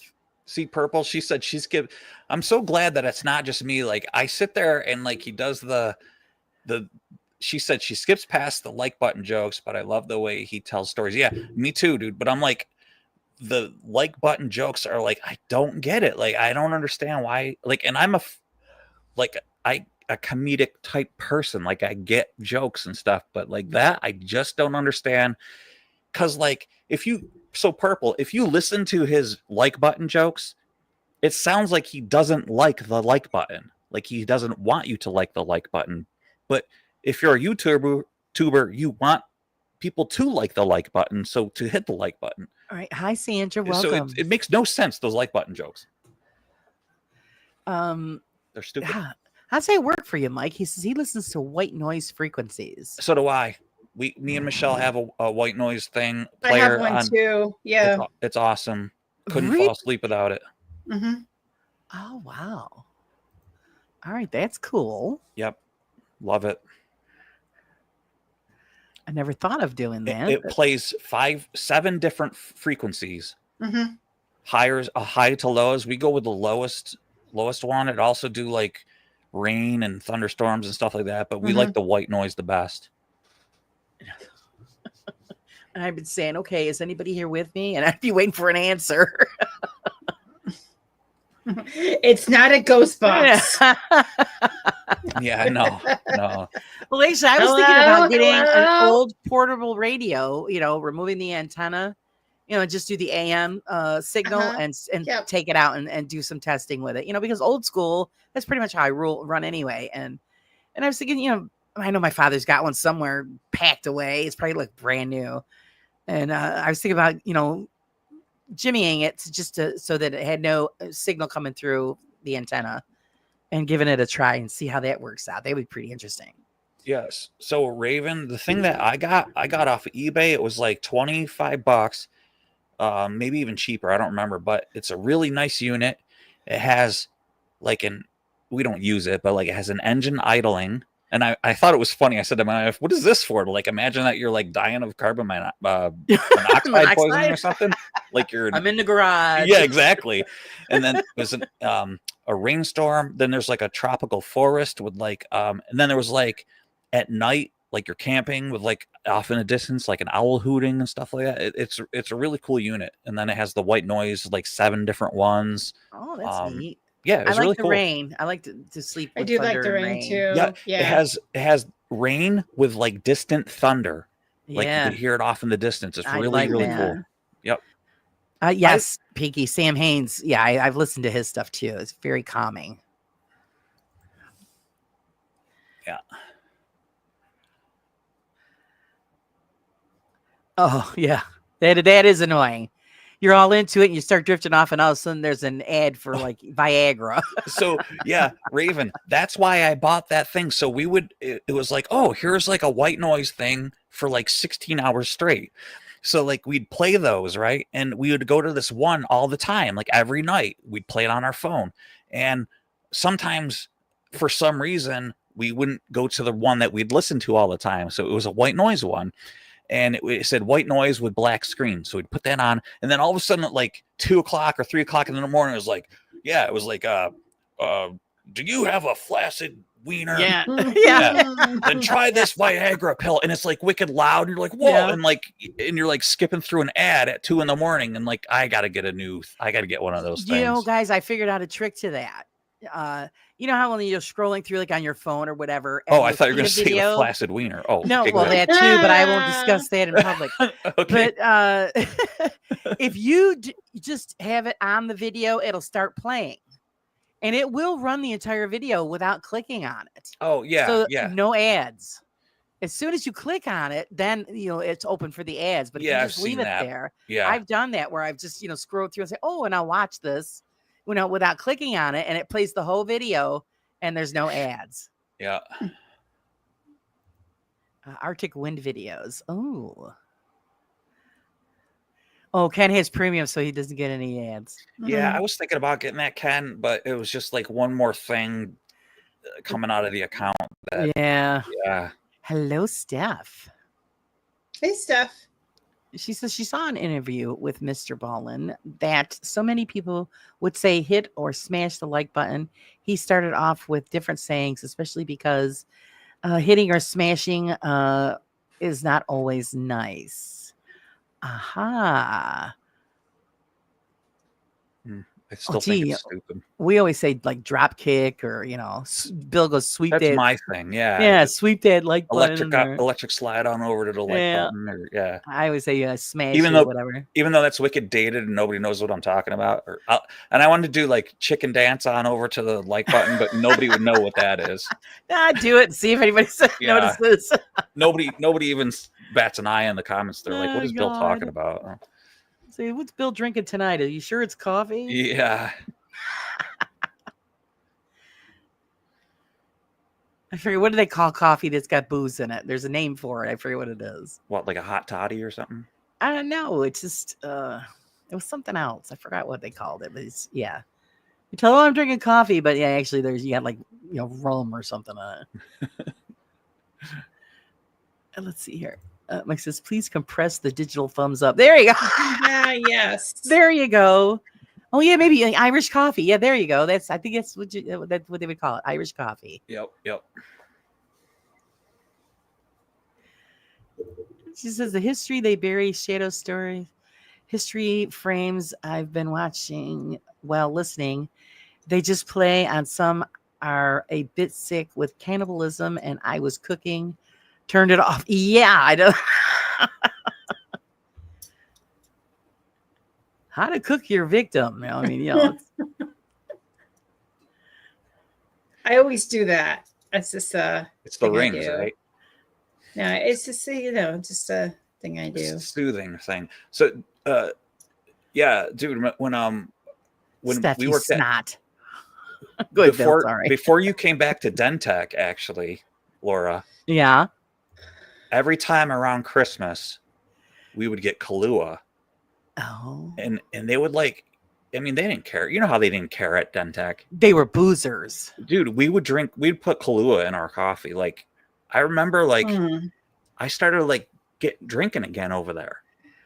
And I'd be like, working on teeth, putting Kahlua in my coffee. Oh, wow. Yeah. That was in the first level at Charlestown. Oh, you remember Ryan, right? He used to drink while he was working. Yeah, I remember him. Yeah, but like, I mean, but they didn't care. Like, and I was thinking, like, I got to stop doing this because I'm going to turn into an alcoholic. Like, not again, but like, I was like starting to drink, and I'm like, I got to stop doing this. I can't. That's funny. Well, you get used to it. Because I used to when I was in my band, and I was like, man, I haven't drank like this since I was like in my band. I can't start doing this. I'm at work, and they didn't care. No, everybody got away with it. Yeah, Irish coffee. That's what it was. She also loved rum with milk. Oh, why is the rum always gone? That Kahlua was good, man. Yeah, no, I didn't. Yeah, they didn't do that when I was there, and they probably wouldn't have had a problem with it. But I don't want to do that. I have to be in the mood to drink, and it's not very often. No, I don't do any of that no more, man. It's very rare. Like the last time that we did a show and I was having wine, I still got the wine left over in the fridge. It's probably no good now, but it's like 2-3 weeks old. I have to be in the mood. And it's very rare now that I am. No good ever came out of it for me. So, well, I never got in trouble. So well, I always felt like crap too. So, and I never had that problem either. I was lucky. Oh, yeah. So, I mean, I used to put it away when I was younger. And I think it's because I come to the realization, okay, if I could drink this much, mix and, not just like we'd start off with beer and then we'd move to wine and then go to whiskey and, and I could do that, until late, 2-3 o'clock in the morning and then not have a problem and get right back up, at 6 ready for work. And I thought to myself, okay, if I could do this, if I keep doing this, I'm going to become a drunk. So I stopped. Yeah. Yeah, I used to be able to drink a lot of guys under the table. I mean, the hardest thing I do is this Colombian roast. That's the hardest thing I do. So. Good stuff. All the ghost hunters just need to go to a liquor store. Yeah. So, well, we used to, go drink and then, we go do karaoke somewhere or we go do something else. And, it's. Well, you could sing good, so you like the karaoke. Oh, I enjoy the karaoke, but yeah, it's some people really need not to do it. I'm sorry, but oh God. Octoman, thank you. I lost Laura. Remember I told you I lost another one today. Yeah, it happens to me all the time. I flip out when it happens. But you know what though? When I have as little subs as I have, I'm care. Like, what the heck, man? So thank you. I appreciate every little bit, you guys. Yes. I'm like, I told my wife, I was like, I can't win, man. Why am I doing this? This, like, not this show. I'm saying, like, why am I working hard to make movie videos that I think are like epic when they're taking your subs away? Yeah, I know. And I know it's nobody like unsubbing from me because every sub that I have is like a legit sub. I know it is, they're not like going like, I can't stand this guy anymore. Like, I don't even do that to people that like I've subbed to. Like I've never gone on and go, I hate this guy now, So it's YouTube doing it to you, and I know I've seen it happen to other people. It's ridiculous. Oh yeah, that's why it took me so long to get to 500. I'm like, what am I doing wrong? And you beat yourself up about it. You gain 5 and then you end up losing 3 and then you gain 1 and then lose 6 more. And you're like, what are they doing? I can't stand it, man. It takes forever. And, you don't know what to do. And there's nothing we can do about it. It's just how they play the game. And I was wondering if it's because I put out 2 shorts and I'm like, what are they punishing me because I put out 2 shorts and not like a video? A full video. Yeah. See? Yeah. It's not you. Because we've all, Susan, Carla, all of us, everybody in the chat, we've all been through it. Everybody's got a channel. Thanks, Raven. And you're like, oh, God, I finally get to this point, and then you go look again, and you just got to stop looking at it. Mm-hmm. Well, yeah. Because all it does is play with your head. And then I'm thinking, okay, finally I got to the point where I'm monetized, and which I am just flabbergasted. And it's all thanks to you guys in the chat.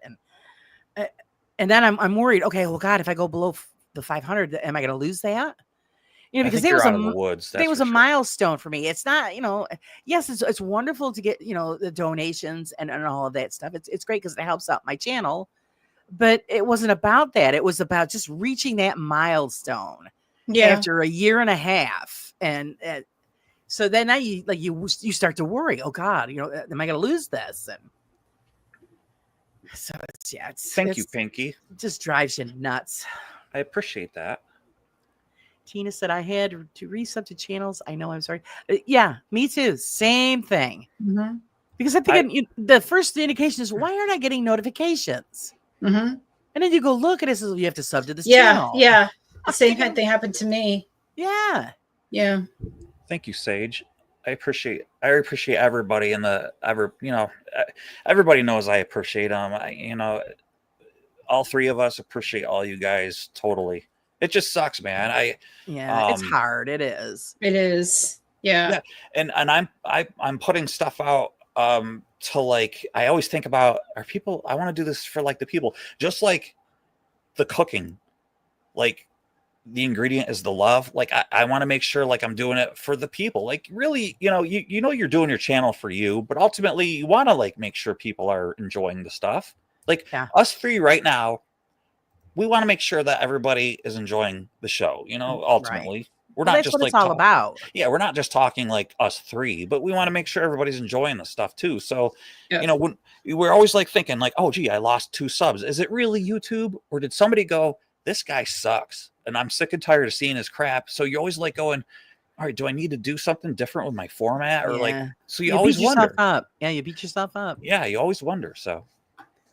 And yeah, Carla's right. I think the coolest thing is seeing you watch videos on TV and other people have watched them. Yeah, because it's at least you're doing something right, and then people are enjoying it. I mean, it's the whole purpose of it. Did you see what Tina put there? Or I can actually. Sorry. Okay, you got it. Yeah, I actually have the ability now. Okay, but did you see that? Unbelievable. Thank you, Tina. I told you they bump people off. And because then they're wondering why aren't I getting the video notifications, and then you're wondering, okay, what the hell happened to this person? What did I do? Yeah, it makes you wonder. It's not like it's not them. It's YouTube that does it.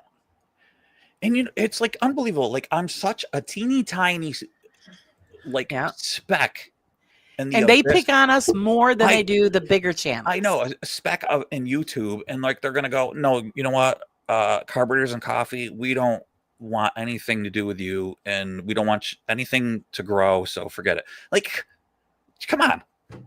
Yep. Let's see. I'm planning on doing a YouTube channel soon, at least a few investigations, so to speak, in stranger than normal areas of England. I'll let you know. Oh, we look forward to it. Mm-hmm. Yeah, let us know. And if we can all make a suggestion, or this is what I always tell. I always say this in the YouTube or in this chat or the channel here. Don't worry about what you're going to say. Just hit record and start doing it, man. Don't say like, oh, I'll start in January. Oh, I'll start next month. Just start doing it. Just do it. Yeah, just start doing it. Because if you don't start now, there's like no time like the present. Just start doing it and do it for yourself. Like, otherwise you're not going to do it. Just start doing it. Right. Yeah. Because I always tell people, just jump in with both feet. Yeah. It don't make a difference how creepy you might think you are or whatever. Don't even think that. Just do it. And if people are going to like you, they'll stay. Yes. Thank you, Purple Ronnie. I appreciate it. Bill, did you get your 100 sub plaque yet? No, I didn't. They didn't send it to me, man. I didn't get one either, man. I didn't get one. We got robbed. What the hell? I know, dude. It sucks. That's it. We could just go to Amazon and order them because they have them there. There we go. I was floored by that. So Sandra and Tina, it must have been you guys. Like, I'm like not even kidding around. It must have been you guys that they got gave rid the of. boot. Yeah. Yeah, maybe.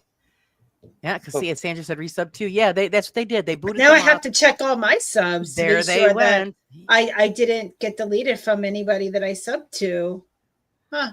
Unbelievable. And Abby said, yeah, she subscribed to you again. I was subbed at last live that you did. Yeah. So she got theirs, and yeah, they got booted off. Wow. Yeah. Octoman says, thanks, Bill. That's how I've been feeling about it too. Love the advice. Yeah. And here's the other thing I want to say. You know, when I was doing my lives, I got some feedback about remember, Laura, when I was doing like the trivia? Right. Well, I enjoyed the trivia. Oh, well, some of the feedback I got was, the trivia is really slow in the showdown. And my thought process on that was, oh, really? Well, what does their show look like?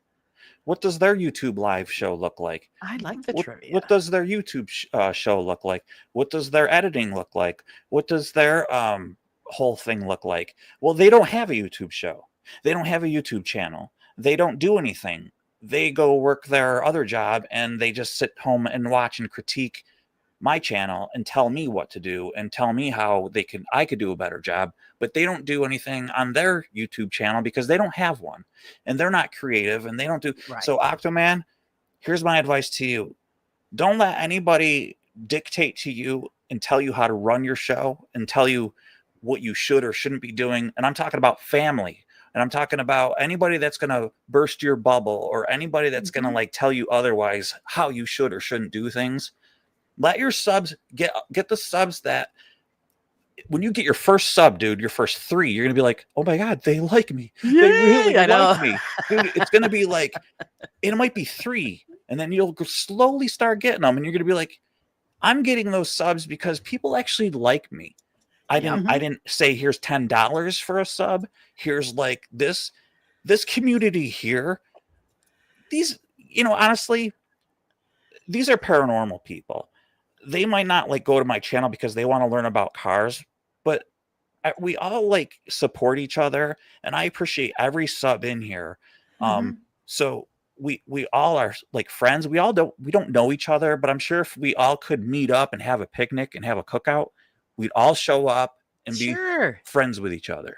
Yeah. So that's my advice to you, man. Just forget what the naysayers say about if you do something negative about your channel, if your camera's shaky, if you got crappy equipment, just start doing it.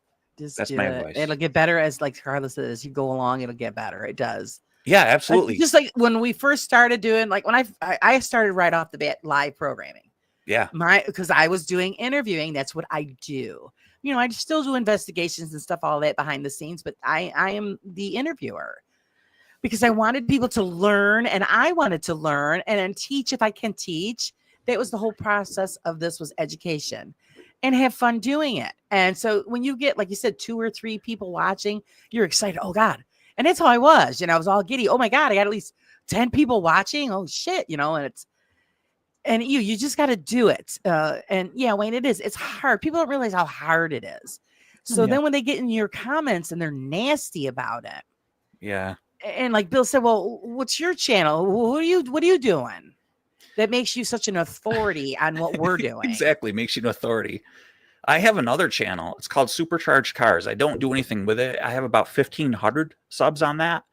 And on that channel, I would do like unboxing like die-cast cars and radio control cars and stuff like that. Well, on there, I was unboxing like 1990s Matchbox cars, right? And they were like they were kind of ugly in the 90s. They had like these tampos on the side, that's like the decorations, that were like very ugly Matchboxes, and the thumbnail was ugly Matchbox cars. That was the thumbnail, right?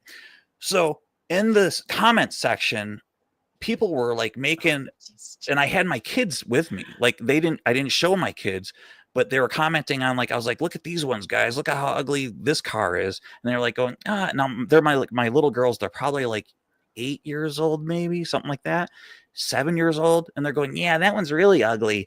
And of course, now I'm baiting my kids. Now, if I would have said, look how cool this one is, you guys, they would have said, yeah, Dad, that's cool. But no, I'm going, this one's ugly. So they're going along with whatever is in the video. Right. So in the comments, they're saying your kids are ugly. Oh, now see, that's what I'm saying. I'm you like, got to deal with that kind of garbage. It's like, I don't give a crap. I don't know you, whatever. But like, you're so offended. I'm calling a Matchbox car ugly. Yeah, that's just troll starting trouble. Yeah, now you're gonna call my kid ugly because I'm calling a Matchbox car ugly. And you know what?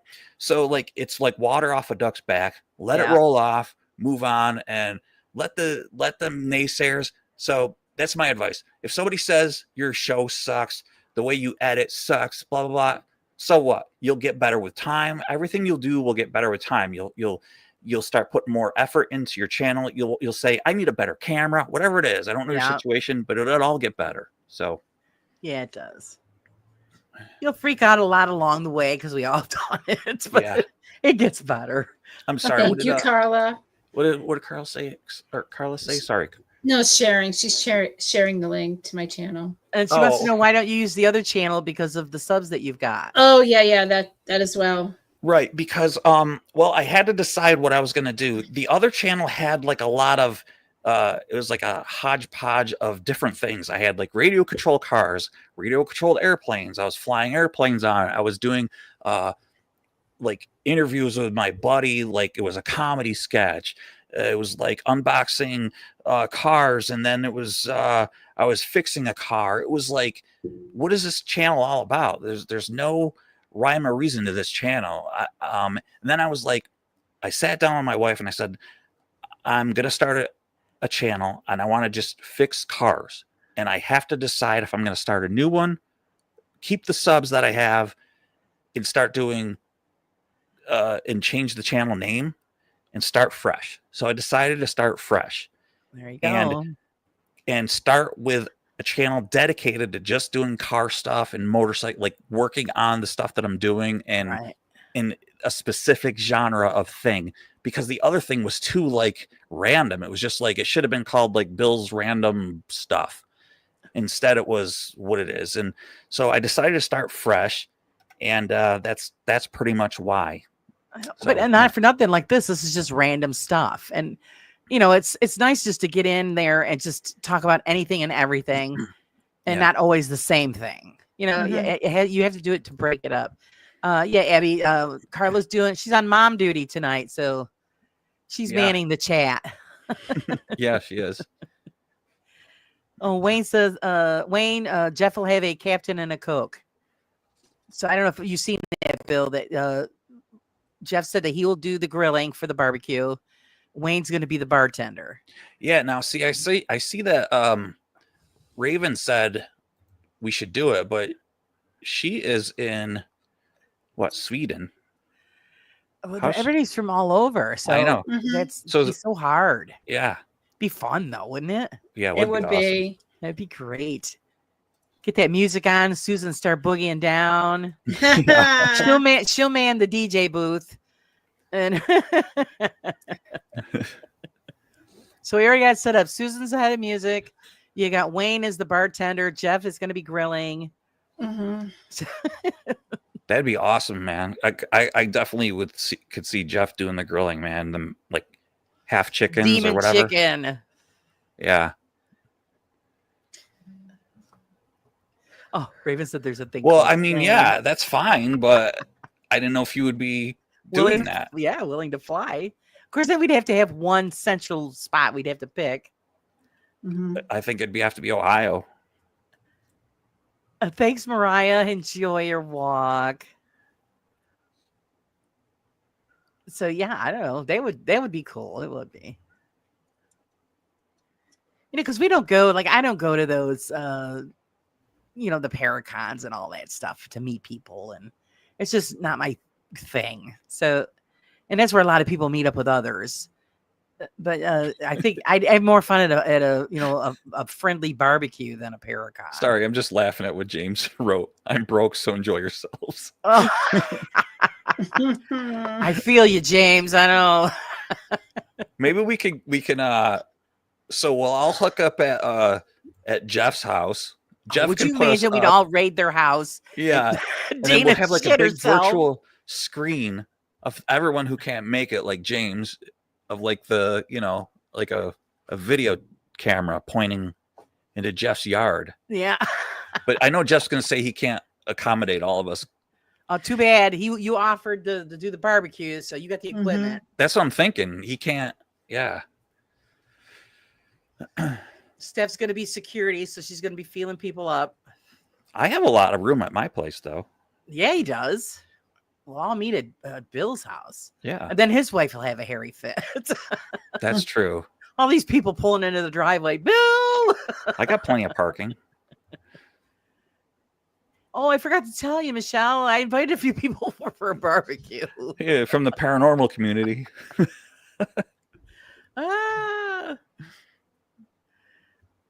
Oh, Jeff says, yeah, remember during COVID, people would do Zoom rooms. Well, that's we're not doing not that. Fun. No, that's not fun. We got to be in person, Jeff. How are you going to barbecue for everybody? Would you be like, guys, this tastes good? I'm telling you. You hold it up to the screen. Yeah. If you could only smell this. Look, it's perfectly cooked. Yeah. Oh my God. That would be funny. Yeah, I'm with you, Sandra. Yeah, I'd have to be heavily sedated to get on a plane. He'd be like B.A. Baracus. Exactly. I ain't getting on no plane, fool. How many times I had a friend a long time ago I think I told you about her. She wanted me to go on a UK trip with her. She was going to pay for the entire thing. Yeah. I said, and I had only known her a little while. And I said, oh, that's a generous gift. Thank you so much. You have no idea how much I want to go there, but I don't fly. And she goes, well, we got stuff that we could use to get you on the plane. I said, yeah, you'd have to, sedate me and then use a dolly to get me on there. Yeah. Was she like, oh, it's called fentanyl. What do you mean? Just knock me out with a hammer and then wake me up when I get there. Okay, Purple Ronnie, where are you from? She needs a passport. I'd have to be sitting next to a priest or a nun, just in case. Yeah. Sandra's coming on the back of a motorcycle. There you go. See, well, taking care of family, mine would have to be long distance. Who said that? Sage. And then you got Mike says, he goes, I fly for free, pay the landing tax. Oh, cool. Yeah, too many. Yeah. And you know what it is? I just know how things work. Like, that's why my husband doesn't fly either. See, Raven, I knew it. And electronics don't go together. Everything that's electronic, my husband touches, it breaks. And it's no joke. So I could just see us getting on a plane and then all of a sudden it starts having engine problems. No. And then the captain saying, okay, George, get off the plane. So.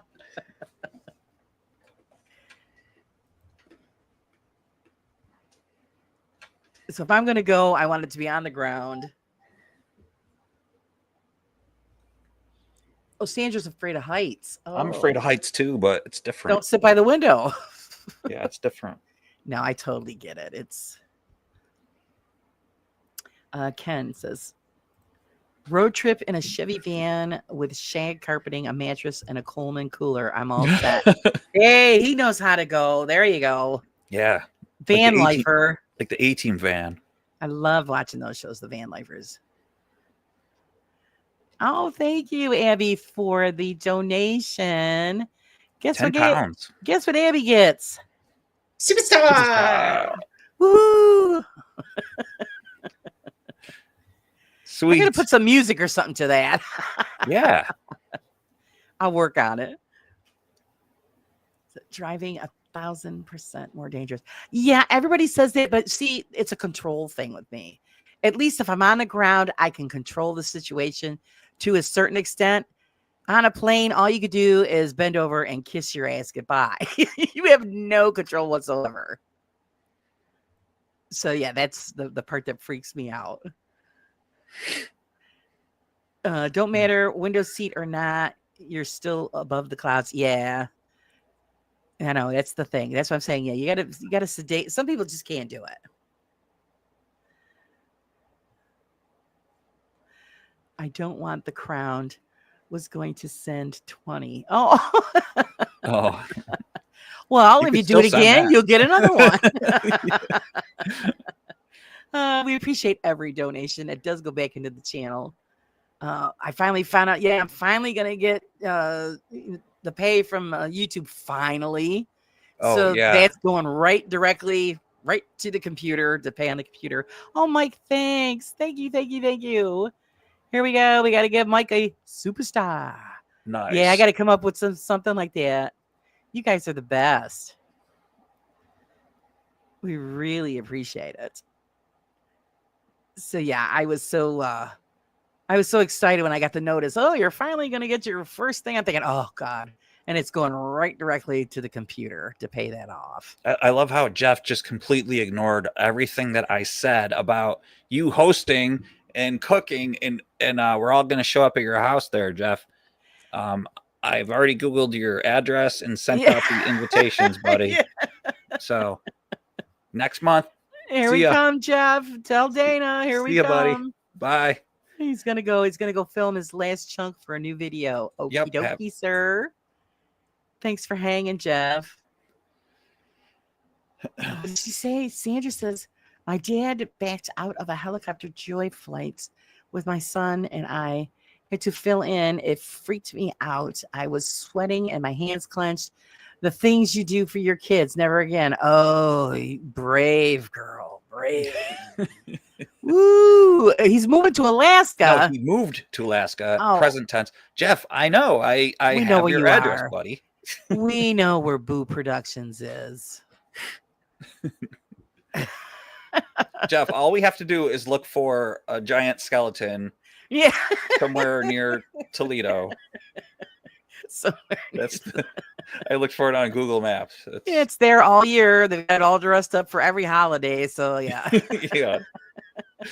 And Sage says, get that demonic chicken ready. Yeah. That's right. Thank you, Abby. Thank you, sweetie, so much. Here, we'll give her this one here. Yay! We appreciate you guys so much. It's so great. Nice. Legend. Let's see. I'm gonna pee now. Okay. So you can't get out of that, Jeff. We know where you are now. I'm sorry. That would just be too funny. I'd love to do that to people. You just invade them with like 20, 30 people. And they're like, what the fuck? Yeah. We're here to stay. And all these campers and stuff pull into the yard. Yeah. And they'd be like,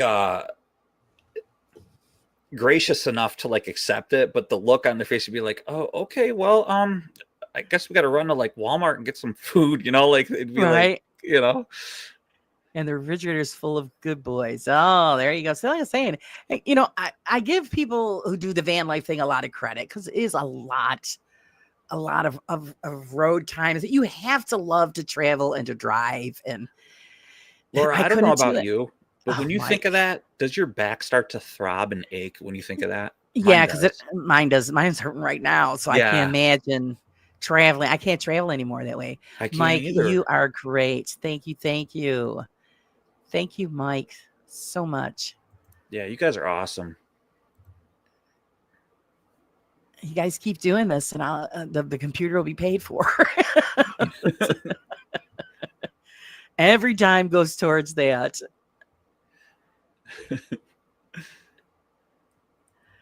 Oh, Tina's close to Jeff. That's cool.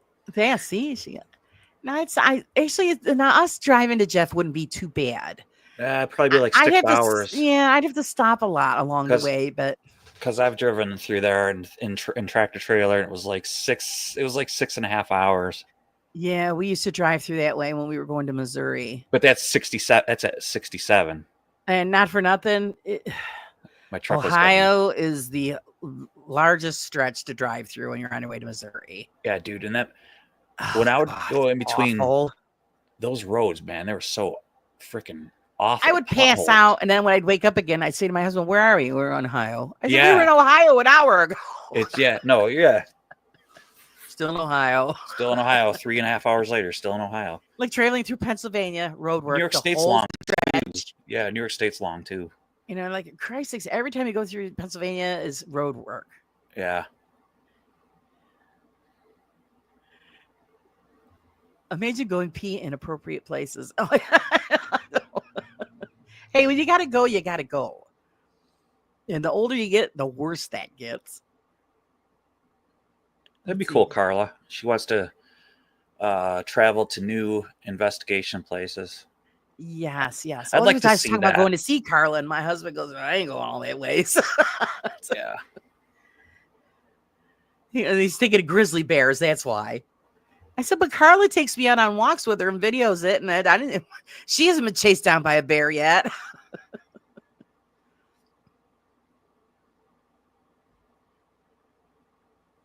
And that's the thing, you know, Carla and Susan are going to meet up in October, right, Susan? Mm-hmm. Oh, that's cool. Yeah, and I would love to be able to go too, but I'm not going to make it. I know I'm not, so I'll just have to wave as they drive by. I was going to ask where Tina. I was going to ask like your address, just so you know, Tina. I was going to ask like what state you're in. I guess you're in Virginia. So that's Virginia, cool. Yeah, it does. So it all depends. Sometimes when you have to cut directly through an entire state, it takes forever. Forever. And I agree with you, Sage. Missouri or misery. It's misery. Because we lived there for a while, and I was like, we need to have our heads checked. How many years were you there? Oh, almost 2. Oh, okay. Almost 2 years. And I'm telling you, to find a job is horrendous. All these people do is cut grass all day. That's all they do. Really? Some places, nobody shows up. You don't see anybody anywhere until it's time to go to church. Then they disappear again. The weather is so weird. Yeah, I remember George telling me about that weird storm. Like, yeah, weird storms. Weird storms. Storms, yeah, and it's just, you think it's hot here? Oh. Holy shit, man. If you don't have an air conditioner, God help you, because it literally, we go outside when it's hot like this, you can't breathe.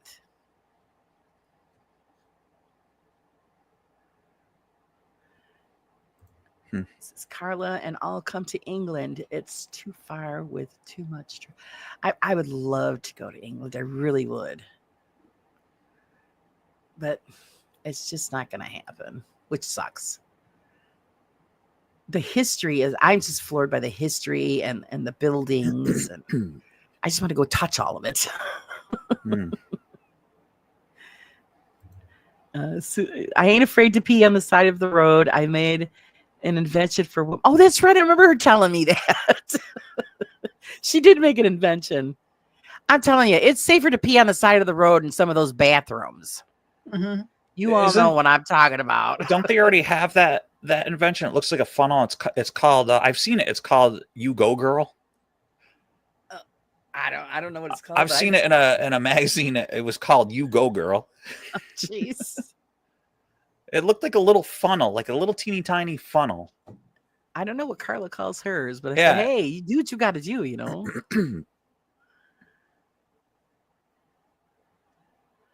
Oh, yeah, that would freak me out. Kangaroos are scary. Yeah, they look like they can like bench press like 460 pounds. They're all like buff and everything. Yeah, they're like they like stare you down. They're like, "What's up?" Yeah. They can disembowel you. Yeah. Oh man, I think you guys have all seen that video where the kangaroo had this guy's dog by the neck. Yeah, the guy had to go in the save water. It was drowning the dog's. And so he went out and he punched it right in the face. Yeah. And the look on the kangaroo's face is like, what the fuck just happened? Yeah. I thought that was great. Oh, it's a curtain.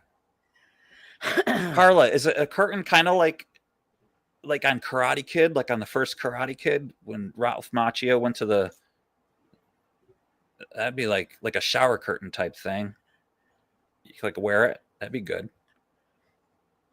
So it's like it's your own privacy. Like a skirt. Mm. Back in the day, we just go by the bushes and do your thing.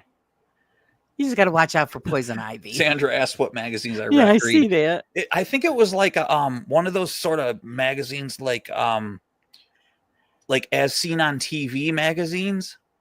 It had all different sorts of like stupid As Seen on TV things in it, and it's like, well, I don't know why that would be on an As Seen on TV, but it was like, it looked like a little teeny tiny funnel. It was like a rubber thing, and it just said "You Go Girl" on it, and it had like a girl holding it on herself, like a wee wee. So right here, this is Carla's, because I remember Carla telling me about this a while back. Washer material like a shower curtain. Okay, yeah, all right. Yeah. Mike wants to know if it's like a vacuum hair trimmers. I know somebody that bought that. Oh, the Flowbee. The Flowbee. Flowbee. Yeah. I know somebody that had that. She used it too. Yeah, Raven. I don't like, I'm trying to be like not offensive. Like, I guess I wouldn't normally say wee wee. Carla says, what if you don't have a bush, Laura? Okay, there's the trick. You pull your car over to the side of the road, you open up both doors on that side, and then put a towel in front, and nobody sees nothing. You just squat down right by the car. James says wee wee like French. like yes, yes. Oh, that's funny. Or the ShamWow. Yeah, it's a very the sucks ShamWow. everything up. I got something for you. The ShamWow. Yeah. Yeah, just put that in there. Hey, camera guy, put that in there. You remember that? Yeah. Hey, camera guy, you getting this? Carla said, yes, it's a Go Girl, Bill. There you go. Yeah. Oh, yeah, you go, girl. It's like, that's clever. You go, girl. Oh, God. Yeah, Steph, I mean, when you got to go, and I have a bathroom phobia. You know, I've been in some bathrooms. I think, oh, no, I ain't putting my ass on that. So, well, I hit the bushes or the side of the road. You guys got to do the hover, right? I know it's hard to do the hover, but the hardest part is just make sure you don't pee all over your clothes. Yeah. So yeah, there's a way. Gina's to the conversation is maybe have to go. It's amazing what will actually conversation goes to on this channel, you know. Yeah, it is what it is. Well, yeah. Come on, Susan, get in it. I'm like crashing. I know. I know. Yeah, we gotta let her. If you need to like head out, we're okay with that. Because I know 9 o'clock is her time to actually be on the pillow. So yeah, if you got. Did you say pee on the pillow? No, I know. I said B E on the pillow. Yeah, not you know, she's tired. Yeah. You said pee Sorry, on the pillow. I mumble a lot. Oh my God. Pee on the pillow. When I edit my stuff, I'm going, why I mumble too. And I'm like, well, maybe that's why I'm losing subs, because I mumble. Oh my God, that's crazy. But I think I'm gonna head out. Okay. To get to see, because I worked over the weekend, and I will see everybody on Saturday. Okay. Yeah. What's coming up on Saturday? Promote it real quick. Who do you got? No, I think you're coming on Wednesday too, Mystery. No, not this one. The following, right? Wednesday. Let's check. Let me check. Because Bristol's on this. Oh, okay. This Wednesday is Bristol for me. Yeah. Yep. You're coming on next week when I have Joe and Matt and the gang. Yep. For Evil Unearthed. Okay, so I'll let you miss Wednesday. Bye, everybody. All right, bye. Good night, Susan. Have a good week. Good night. You too. Bye. And yes, us. So here too, Purple. You can also get a indecent exposure. You can get arrested here too. So yeah, in the city, but in the country, nobody pays any attention. Well, anywhere you can. Ask Bill and the Amish. You can get. Oh, dude, yeah. I have that on video. Actually, I was recording. You told me. Yeah, I have that on video. I was like, "Hey, dude," he's like taking a piss. Oh, so hello. And I was like, "Oh, sorry."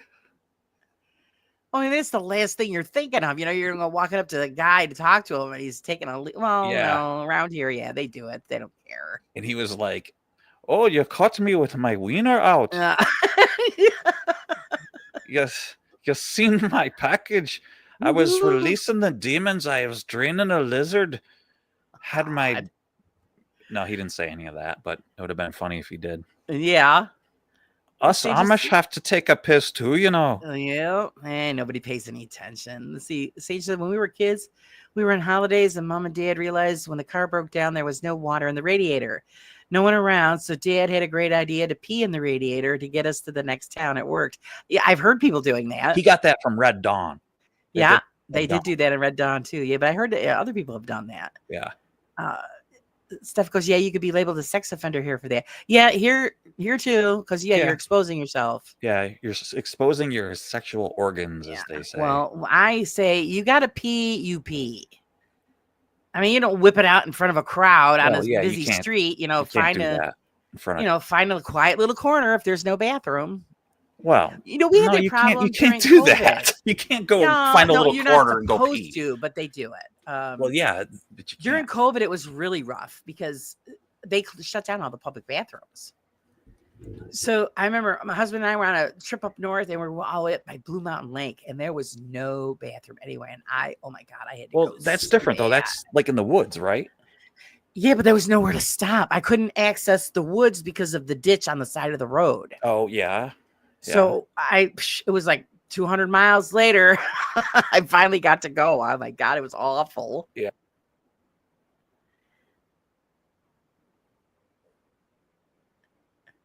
Bill in the Amish, he's got Amish that live by him. Yeah. So Ken, I have like a big Amish community that lives near me, and behind my house there's a field, and he was cutting the grass with his toe behind. What was he doing? I think he was baling hay, and I went to go bring him a bottle of water because I always bring him a bottle of water. I felt bad for him, and I was walking out there. I had my camera with me because I like to get B-roll footage, of like the horses and stuff. And I was recording. I had the camera pointed down, but I'm walking out there. I thought he was like messing with the reins on the horse, like adjusting something, but he was actually taking a piss. And he was urinating, excuse me. And I was like, "Hey, how you doing?" And I'm like, I didn't know he's caught him off guard. He had his back to me, but I'm like, oh, oops, sorry. It was very awkward. And if it was like just like an Englishman, as they say, they call us English.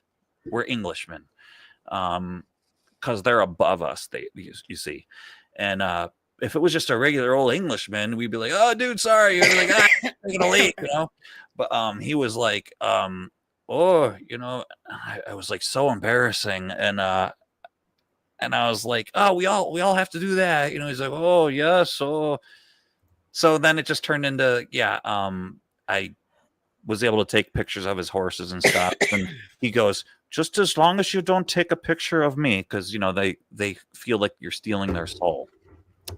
So yeah, but anyway, they consider that a graven image. Yeah. So yeah, that's why they don't have that done. Yep.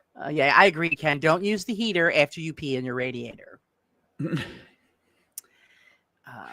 I think Bill would agree with us. Being a car guy, he could probably tell us what it's going to smell like. No, it won't smell. Because then your car would, if that was the case, antifreeze stinks too. So your car would smell like antifreeze. So I'd rather smell that than urine. If your heater core had a hole in it, it might smell like pee, but I doubt it. Steph says, I'm thinking if I got that desperate, I have a doggy pee pad in my Jeep for my dog and other reasons, but I'd find ways to maneuver that. Kind of like a diaper. Yeah. Oh, right. Yeah. Yeah. So, yeah. Good idea. But see, usually the places that my husband and I go, it's dirt roads, right, miles of woods. Nobody's around, so you could just drop trowel, let it out, and get back in the car. I do. And we always have a wad of either napkins in the glove compartment or paper towel in the car, for the necessities. Yeah, I do admit it does suck for women because there's a lot more into it Yeah, excuse me, if you have to. Yeah, for a dude, it's way easier. I always tease my husband because when he'll stop, and like I said, it's on a dark road somewhere, and he'll go stand by the side of the truck, and it's pitch black, and he has the window open, and I go, hey, buddy, I can see that. Yeah. And then for like a lady, it's very indignified also, you know. For a guy, it's like, and I still also don't really like it. It's kind of, but like, you know, I get it for like a woman having to do that. It sucks. Yeah, you gotta go. You gotta go. Is that why they sound Scottish? Because they are above the English? Yeah, they're north of the. Yep, exactly. Well, because, you know, we're not good people. We corrupt. But it's okay for their young guys to stand out in front of Walmart and try to pick up girls. Oh, they do? Oh, yeah. That's how they try to change up the bloodline. Try to bring in an English girl into the flock, so to speak. I didn't know they stood out in front of Walmart, though. They used to do that all the time in Missouri when my niece and her friends would go out. Because, they stand out there and trying to pick up girlfriends and then try to convert you. Oh. And I'm like, she'd be like, no, that ain't happening. Get away from me. Because I used to die laughing when we used to go to the Walmart here. I haven't shopped in Walmart in years, but they'd be in there playing video games. And I'm thinking, wait a minute. How did they learn how to do that? Yeah, I see that. I see the one in North Utica. They tie their horses up behind there. Yeah, yeah. The horse and buggy. My son's ex-girlfriend, her parents live next door to Amish, and they pay their father $50 each way to bring them to Walmart and back. Yeah, because it takes all day if you're going by horse and buggy. So they pay him. They load up in his truck. He takes them down and he waits, and then he brings them back home. And very nice people, because they'll come by and help with any kind of help that you need or whatever. But yeah, the kids would sneak out at night when the parents go to bed, and they'd come over to the other house there and play the video games with the kids, and then sneak back in so they didn't get caught. Right.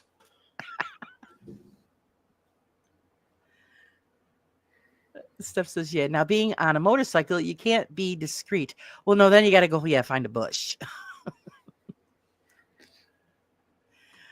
What did he say? Wayne says, oh my God, I have to hold my hands up and hang my head in shame, but I had to pee on the back seat of a coach. Oh my goodness.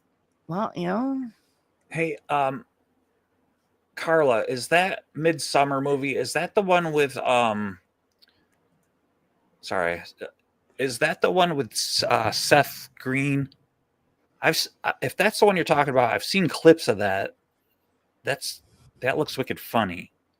Correct me if I'm wrong. That she's talking about. Crazy horror movie is Midsummer. I haven't even seen. Crazy horror movie. Oh, sorry. I thought she meant a comedy movie. Sorry. If anybody knows what I'm talking I didn't about, see that yet. There's I think it's Seth Green. He's like Amish or something. He's like fixing this guy's car or something like that. See if anybody knows what I'm talking about. I've seen clips of that. It looked funny. Oh my God, Sage. The nearest large town is 100 miles away. 200-mile round trip. Go grocery shopping about once every 2 months. Oh boy. Yeah. That was the same actually for us when we lived in Missouri. It was about almost 100 miles one way to go to the Walmart. And I'm like, of course, we made it there. I'd say under 25 minutes because we used to take the back roads, and my husband thought, he was part of part of NASCAR. But I haven't heard of that movie, Midsummer. All right, I don't know what Big Stu's talking about. He said that movie was called Sex Drive. Oh, maybe the one I'm talking about. Oh, okay. Okay, Stu. Yeah. I haven't heard of that one either. I just seen shorts on YouTube, Big Stu, that looked funny. See, Carlos says, I'm good friends with some of the Amish because they let us hunt on their property. They raise pigs. I've known a couple that have 2 brand new babies. Oh, they're pretty decent people, all the way around. But it's there's just certain limits that you got to watch, around them.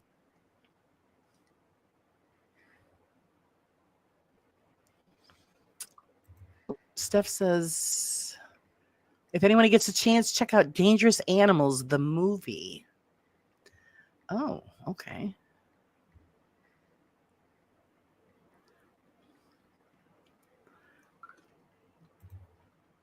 I see you too, James, the creeper at your window. That's me. I'm always peeking in Bill's windows. Yeah. You got me on camera, doing the stealth move around his yard. It's funny. Yeah, I watch you. You watch me. Yeah, it's it's just we got nothing else better to do. Yeah. Nothing else better to do.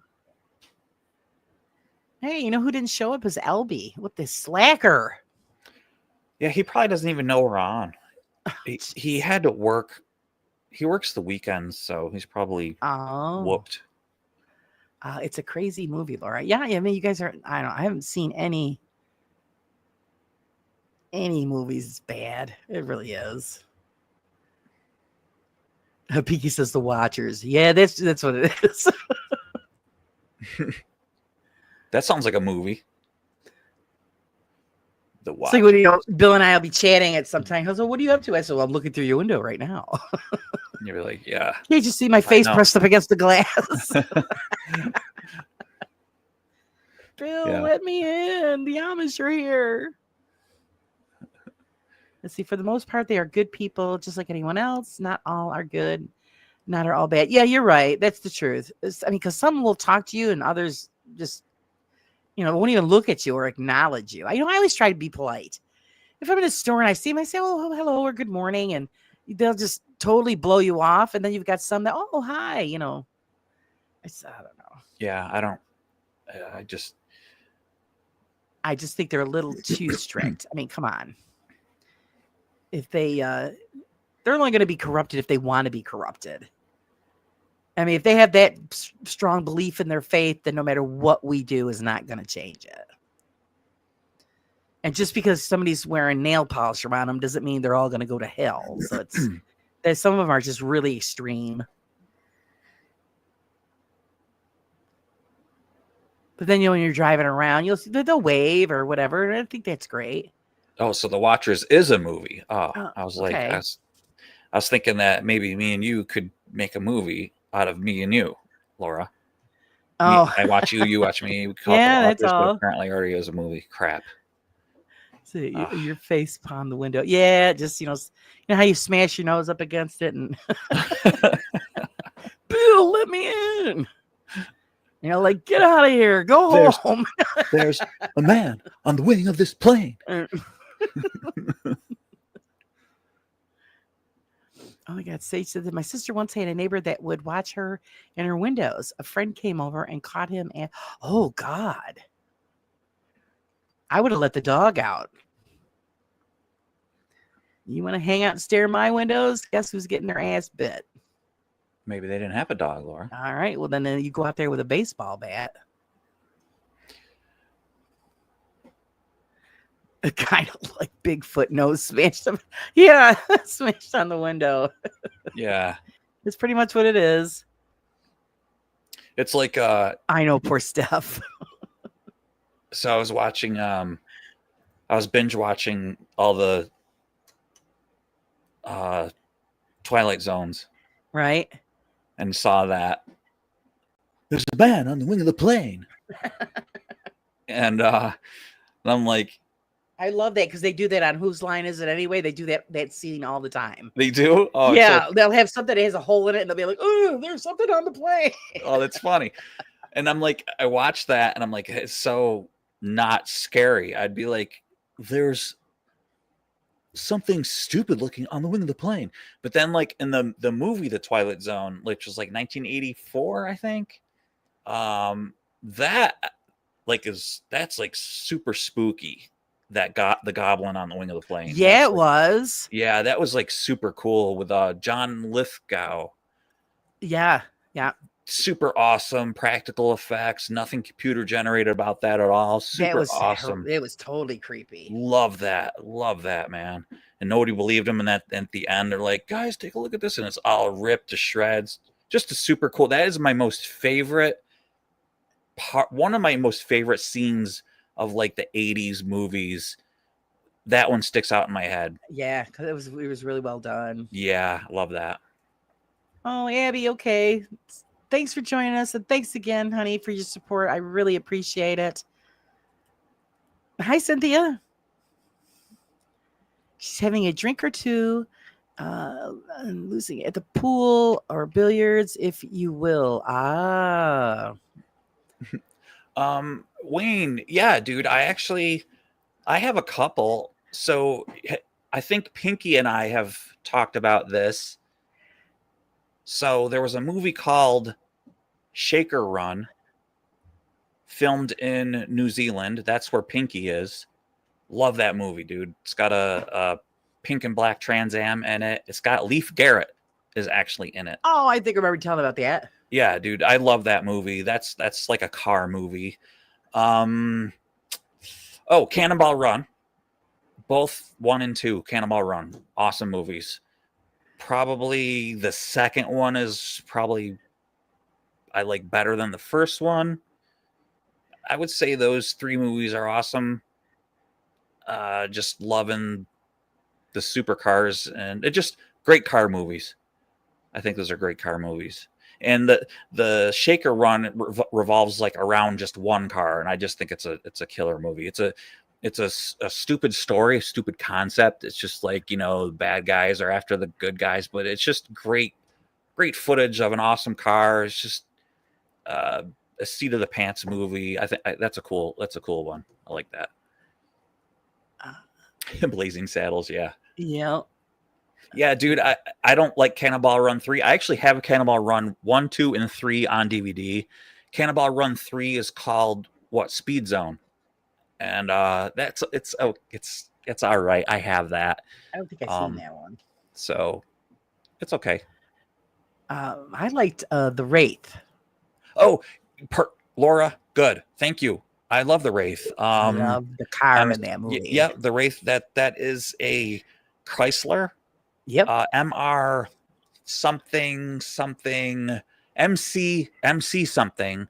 That's an actual car prototype that Chrysler made, and Chrysler let them use that for the movie. It was an awesome looking car. The car still exists, and that's a great movie too. And there's YouTube videos on that car. The guy still owns and everything and drives it. And cool. Jay Leno, he took it to Jay Leno's garage. Jay Leno drove it, and they were saying what a horrible car it was to drive and everything. So, jeez. Yeah, I love the Shaker Run too. That's a great movie. What was the reason that they didn't like the way it drove? Because it was very antiquated. It had a the steering and everything. It as far as like the handling, it was a scary ride. It just was very sort of savage the way that it drove. It wasn't engineered very well. I wanted to look up actually, because I was just watching a clip of that movie actually the other day. I wonder who they used. Did they use NASCAR drivers to drive those vehicles? No, just stunt guys. Oh, really? Yep, just stunt guys. Duel was another one, Ken. I saw Duel like a few years ago for the first time, and I was like, this movie is freaking awesome. Duel, and then now like it's lighting. Of course, Bullet is another awesome one. I have that on DVD. And Le Mans is another fantastic movie. Yeah, never seen that either. Yep. Oh, not Christine. Oh, you didn't like Christine, Sage? I don't. Christine's like a horror movie, so like it's more like not like about And Steph said something about I love Gone in 60 Seconds too with Nick Cage. There was an original Gone in 60 Seconds in the 60s, but yeah, I love that. And then Steph said something about, I don't like any of the Fast and Furious movies. Nope. Oh, she said the car freaked her out as a kid. Me too. That was a the Christine? 1967 Lincoln they used for that. Christine was okay. Arnie freaked me out more than the car did. That was a Plymouth Fury that they used for that. Mad Max. Yeah, I love Mad Max. Great movies. I love Mel Gibson, so do I. Yeah. Gran Turismo, didn't care for it. And yeah, Back to the Future. But I don't know if I consider that a car movie, so I'm just trying to think of like epic car scenes, you know? So, but yeah, Back to the Future is like one of my all-time favorite movies. I love it. Mine too. But if you're gonna like pick like car scenes that are killer, let's go to like Indiana Jones, the first one, and the Raiders of the Lost Ark, when he's beating up all the Nazis on the Mercedes-Benz truck, and then he climbs underneath it and latches like his whip underneath it. I love that scene. That's like a killer scene. And he like smashes the dude, keeps like into the dashboard, and then shoves him through throws him out. Yeah, and then that dude tries to do the same thing, but ends up getting run over. Yep. Oh yeah, Steph, Smokey and the Bandit, great awesome. Movies. Love all the Raiders movies. Yeah, I just like Harrison Ford, and it was just I love the way he presented that character. It was he made it. And like, did you know what's his Magnum PI tried out for that? And it would never would have worked. They would have used him if he wasn't doing Magnum PI. Yeah, I'm glad that he was. I mean, because I like him too, but no, Harrison Ford was. And they were like, well, all right, maybe we'll use Harrison Ford. And it kind of like he was like their second choice, right? And I'm so glad that he ended up being that. There's a few favorite scenes in a lot of the movies. One of them is where he's on the bike with his dad. That's hilarious. He throws that spear at the wheel, and he's all proud of himself. And his dad's not pleased at all. Yeah, isn't that great? I love that. I think you and I talked about this before. Yeah, I love the part where the dude is changing his spare tire. Oh, and they steal the car, and the dude's like done changing it. Yep. That like that dude's got like and he like goes to put the poverty cap on the hubcap. And he's like all done, and like the car pulls away. So funny. It's hilarious. Oh, there's so many good scenes. The one they're on the blimp there, and he throws the guy overboard, and he looks at no ticket. They all shit themselves and hold the tickets up. Dude, that's the best. No ticket. You know what, Ken? I didn't see. Wait, did I see Ferrari versus Ford? Yeah, I think I did see that. Dude, that movie was great. Yeah, with Matt Damon. That was a great movie. Loved it. I also saw. Did anybody see The Fastest Indian? No. With Anthony Hopkins. That was a really good movie too. Oh. It was about the Australian who he went to the Bonneville Salt Flats. Oh. And broke like the speed record. That was really good. Oh, I think I do remember something about that. Yeah, it's called The Fastest Indian. Oh, okay. No, I do remember something about that. Hi, Steve. How's it going? Yeah. Let's see. Sage, Johnny Dangerously, Car Chase. I love that movie. You shouldn't hang me on a hook. My father hung me on a hook once. Tina said, my friend designed the holder for Indiana Jones's whip. Cool. No way. That's cool, man. That is cool. I know, and I don't care how old he gets. If he'd come out with another movie, I'd watch it. Because the character is just, endless. It really is. Yeah. You know, I haven't seen any of the John Wick movies. My son keeps telling me how awesome they are. And but I have heard like the first one is the best. And then like they start getting like, So let's see. Have you seen the trailer for The Fastest Indian? Doesn't seem to be my kind of movie. See, Wayne, I thought that too. It is like a drama, but it's really interesting. I really liked it. He says he wants to watch The Ballerina. I don't know what that one is. I never seen that one either. Yeah, so there's so many. I am totally behind on a lot of movies. Christian Bale killed in this performance. Okay. It's Ken Miles. Huh. Pretty interesting. So yeah, by God, I'd have a list 10 miles long if I if I wrote them all down. But then I forget about certain movies, and then like Bill remembers all of the old movies. So then when he brings it up, I'm like, oh yeah, I forgot about that one. Yeah, and it seems like you remember them, Once you say a certain thing and then it clicks, I'm like, oh okay, yeah, I know what it is. Yeah, we're like Mannequin. Oh yeah. Yeah, I remember that. Hollywood. I didn't like Mannequin 2 Blue, but yeah, the first one was great. I love Mannequin, the first one. It's hilarious. I like that dude. I like the dude Hollywood. He's he was hysterical. Yeah, he was. There was the guy that played in Designing Women. Yeah, that's who that was. And then when I he's seen him in that movie, I was dying. Yeah, and he's not a fruitcake. Like no, you would think he like plays it perfectly though, doesn't he? Does it great. Yeah.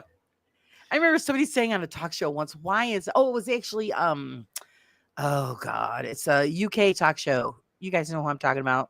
I can't believe I can't remember his name. He had on the guy from The Devil Wears Prada, the bald guy, and he was saying, why is it that straight guys play better gay guys?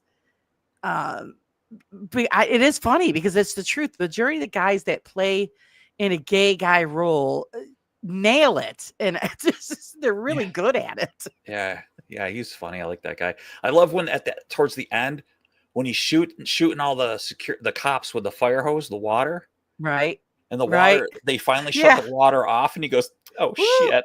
Yeah, he throws it away, like it's poison, and runs. Freaking hilarious. Steve, Pop Social Mannequin was a great film. It was really funny. She woke up this morning to Grease, just started then, and she sat through Grease Part 2. You did? You sat through it, Steph? You actually got through it? Wow. Well, I can see. I love the first Grease. It's awesome. The whole soundtrack and everything. That's hilarious. Hey, Laura, are you there? Huh, we lost Laura. Well, it's just me then, guys. Are we still there? Yeah, we got you in audio. Oh, there you are. There we go. Yeah, I don't know what happened. Sorry, guys. Like the birdcage. Yeah, the birdcage was good too. What is the birdcage? That sounds familiar. That's with Robin Williams and oh God, I don't think I saw that. I'm gonna black out with the other guy. They're a gay couple, and they have to pretend that they're straight because they're going to be meeting their son's future in-laws, who's a senator. It's Robin Williams and the other guy. Oh God, I can see his face too, and it's not coming to me. Yeah, Ken, I agree. The only thing Grease 2 had was Michelle Pfeiffer. Yeah, that was it, and I'm surprised she did it because it was just bad. Well, she was pretty young back, so there wasn't. Oh yeah. But yeah, that was just a bad movie. God, I can't think of his name. It was Robin Williams and the other guy. The other guy was actually gay, and they wanted Robin Williams to play that part, and he says, "No, I don't think I could pull it off."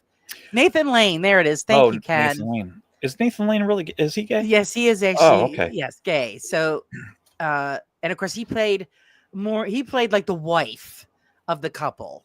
And when they were casting, they wanted Robin to play that part. And he goes, "No, I don't think I can do that one." He goes, "But I could do the other one." And I'm glad they did it that way because Nathan Lane nailed it. Freaking love that movie. I heard about that. You know what? I heard that. Yeah, he gave him the bigger part, right? Well, it's more of the female role, because it was very feminine. You'd have to see it. I can't believe you've never seen it. You'll die laughing because it's freaking hilarious. They run a drag nightclub, and Nathan Lane is the star of the show, and they have to hide all of this from the son's future father-in-law, who's a senator that runs a campaign about moral order and all of this. So it's really funny as hell.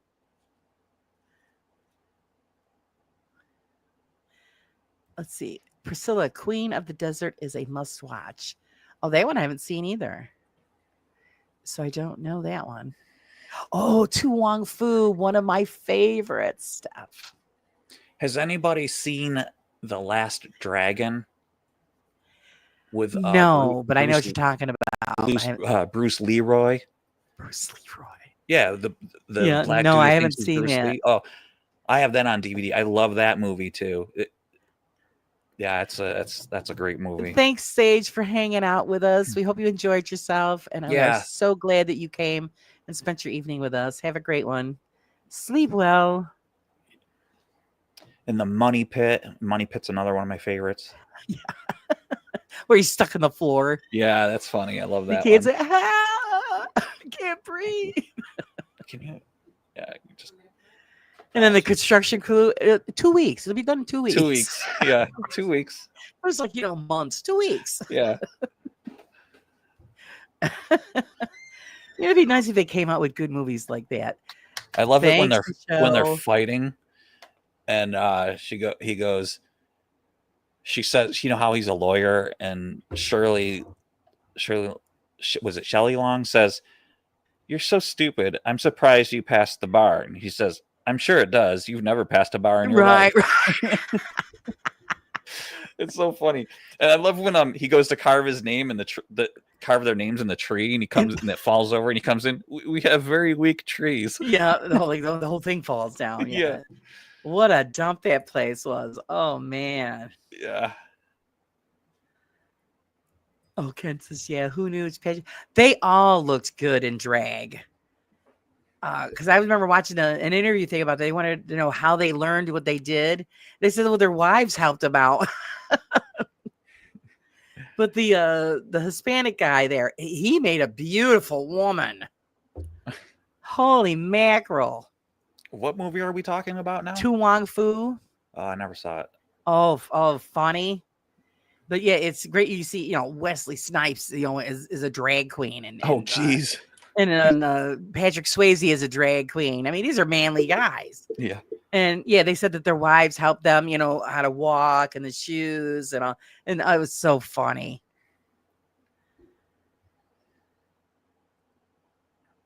Steph says she loves Grumpy Old Men. Yeah, me too. I've never seen that. I always say I'm going to watch it. And I still haven't seen it. Walter Matthau and Jack Lemmon. Hilarious. Those two were so funny together. Totally behind on movies. It's terrible. Oh, yeah, I do remember that. Chris Farley hated that clip. Chris Farley won. He beat out Patrick Swayze. Yeah. He was such a high-strung individual. I'm surprised he didn't pass quicker than when he did, because, just from a heart attack, from the way he did his comedy, it was very just straining, and I was just, wow. She goes, if you liked Tu Wong Fu, I would like Priscilla, Queen of the Desert. Oh, okay. So they're similar. Oh, God. Now she's really digging back. The Bad News Bears. Yeah, that's, 70-something? Holy man. Wow. Has anybody seen, I think it's called The Corvette Kid or something like that? I just saw that not too long ago. It's Mark Hamill and Annie Potts. Wow, that's old. Yeah, it's before Star Wars. Or no, wait, it's after Star Wars, in between like the two. After it's after Return of the Jedi he did it. Right. Corvette Kid, I think it's called. Corvette Kid. Steph remembers. OMG, Mark Hamill, the Corvette Kid. Wayne says, seen it, but I can't remember it.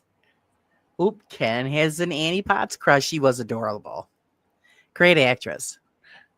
So then, wait, who said they have a Annie Potts? Ken, he likes Annie. Annie's got hard eyes. Corvette Summer. Thank you, Ken. That's it.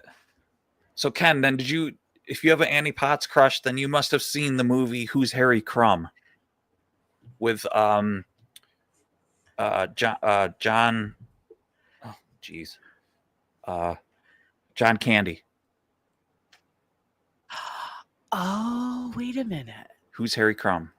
I have that on DVD too. Oh, do you? I do remember that movie. With Canadian bacon. Yeah. I love that movie, Who's Harry Crumb. See, that's the thing. We've forgotten so many good movies. I haven't forgotten them. I love them. Annie Potts is still stunning. Yes, she is. She's aging very well. Yeah, she was so cute in that movie Corvette Summer too. Oh. She was in Ghostbusters too. I loved her in Ghostbusters. Don't look at me like that. You got the bug eyes. Yeah. Sorry about the bug eyes thing. I'll be in my office. Right. See, I think it's the problem nowadays why I don't go out of my way to watch newer movies because no, I don't either. The writers just stink. I mean, it's not so much that it's like the fakery, the tomfoolery stuff that I don't like. Like I was watching a promotion came on and it looked interesting at first. It was in between like a thing for on YouTube, and then it was a Marvel comic movie. Okay. And the door opens and it was like a monologue. This woman, she's holding a baby, she's talking and about maybe the Justice League or whatever it was.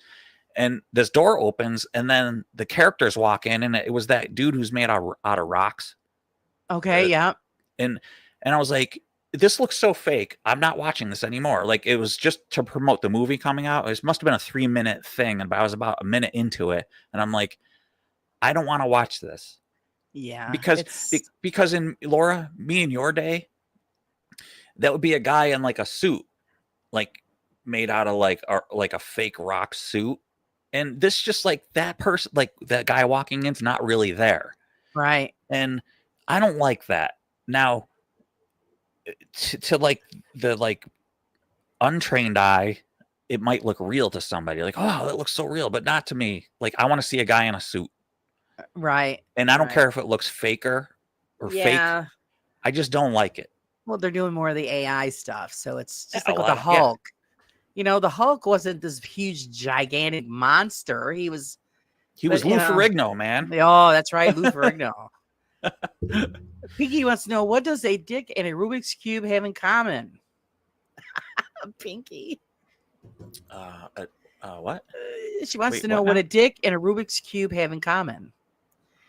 The more you play with it, the harder it gets. She is. Yeah, I never solved the Rubik's Cube. Dude, not for nothing. My son can undo any Rubik's Cube. He can solve them. My niece can too. He's one of those. He could look at it for like 15 seconds and then go, okay, and then pick it up and do it. It's amazing. My niece can too. Or just like, I don't know if you've seen the video there where Sir Spook's got that puzzle box. It's the Elon Musk puzzle box. Oh, neat. And it was really cool. And he was trying to solve it online and on a live program. And I love those kind of puzzles. I'm good with them. But the Rubik's Cube, could never get it. Yeah.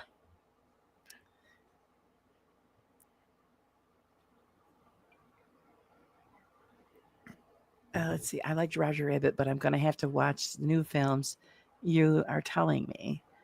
Yeah, it's, I don't know. The original Hulk was the best. That's the problem. When they're rewriting things and changing them and you're like, no, that's really lame. Or I think it just ruins it. Just start coming out with new stuff, man. Just stop with the Marvel. I don't like it. Just like George was bitching. He says he's seen online where they're going to come out with another Rocky movie. Who's he beating up this time? Himself? I shouldn't say that I shouldn't even say I shouldn't have even an opinion about it, because even if they continue with the Marvel movies, even if they come out with another Rocky, if they come out with another Rambo, if they come out with another Indiana Jones, I don't care. I don't care, Laura. You know why? I won't go see it. Yeah, I don't either. I don't have an opinion about it because I don't care. There's going to be people who are going to go out and watch it and spend their money on it and Sure go, they are. it was so good. Did you see it? You should go see it, Billy. You should go see it. Because I know my sisters would be like, Billy, have you seen the new Rocky? And I'm going to go, no. She'll go, No. oh, you should go see it. And I'm going to go, no, thank you. Why? Why won't you go see it? Because I don't want to waste my money on it because it sucks. And she'll be like, well, what's the last movie you ever seen? Well, the last movie I ever saw in a movie theater was Gone in 60 Seconds. Yeah, that's the last movie I ever seen in a movie theater. That's how old I am. So right. I don't care. My last movie in a theater was a Harry Potter movie. Well, you got more than I do there, Laura. Oh my God.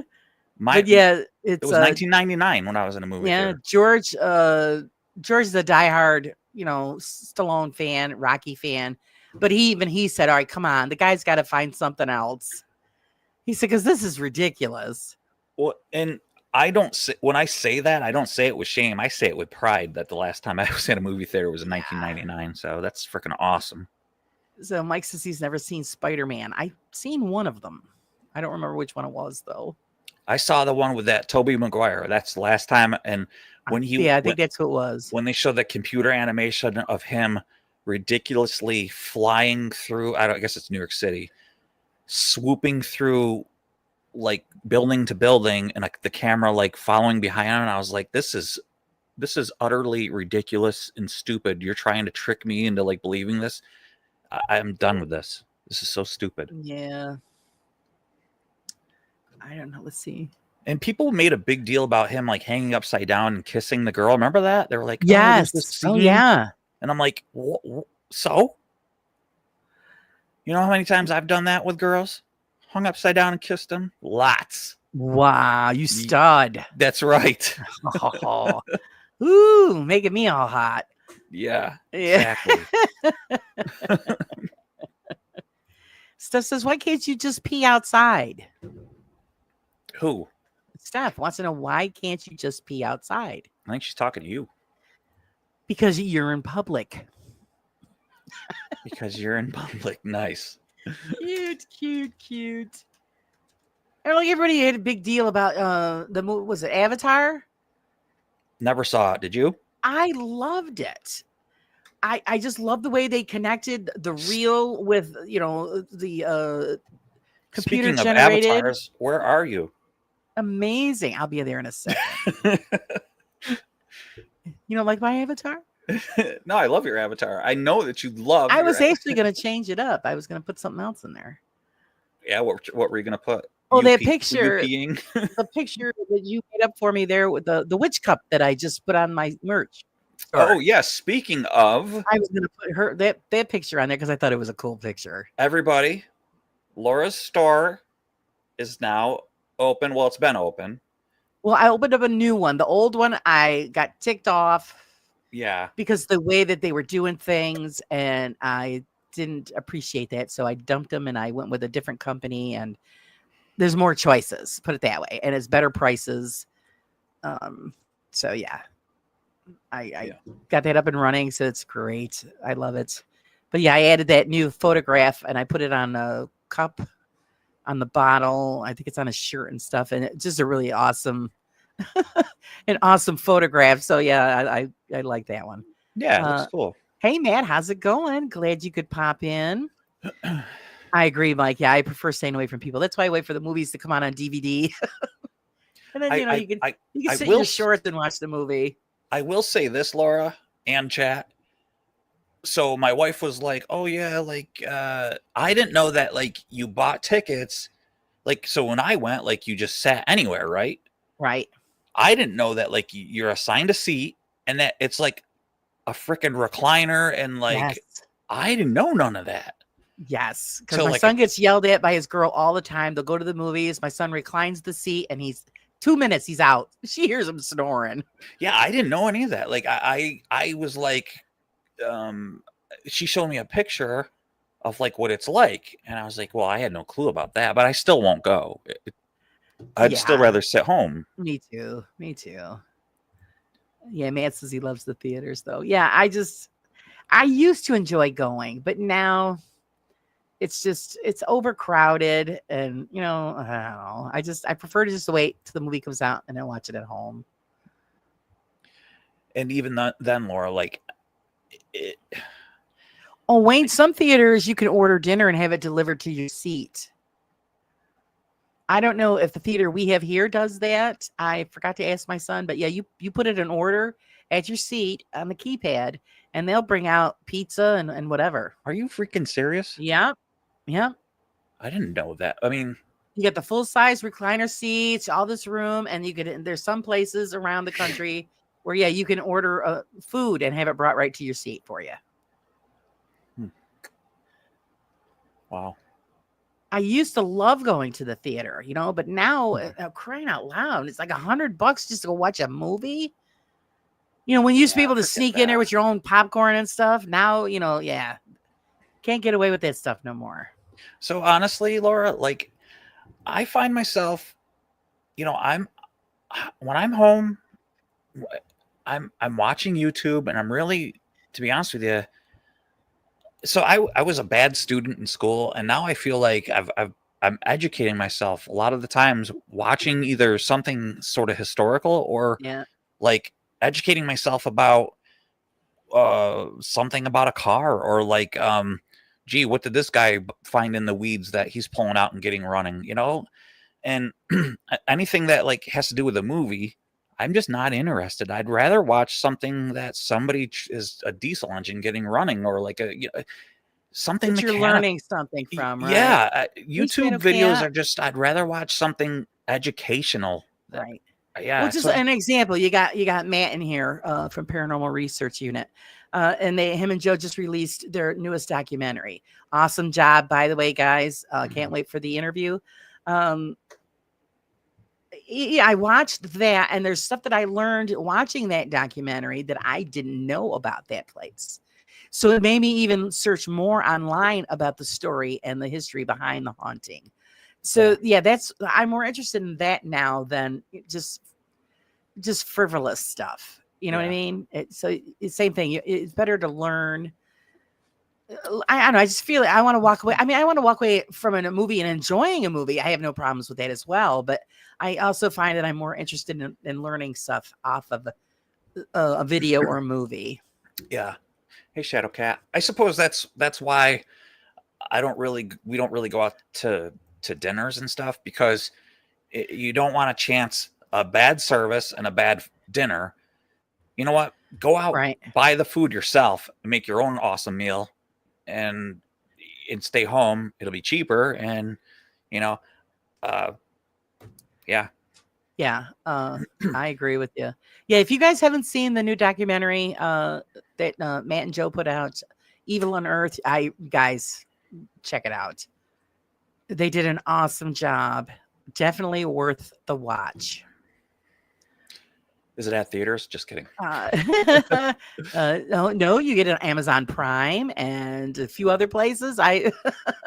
Is it really? On Amazon? Yeah, that's the Amazon Prime. It's like $2.99, and it's 2 hours, and there's a lot of information that you take away from that location. 7 years in the making. I know, because I've waited that long for you guys to get it out there. Oh, that's cool, man. So that we could talk about it. Yeah. I didn't want to talk about it. Of course, you guys didn't want to talk about it because you didn't want to give anything away. So now we could talk about it, which I can't wait. But definitely worth the money to see it, and definitely deserves the awards because you guys did a great job. $2.99 beats. What is it? How much is it even at theaters nowadays? Do you know?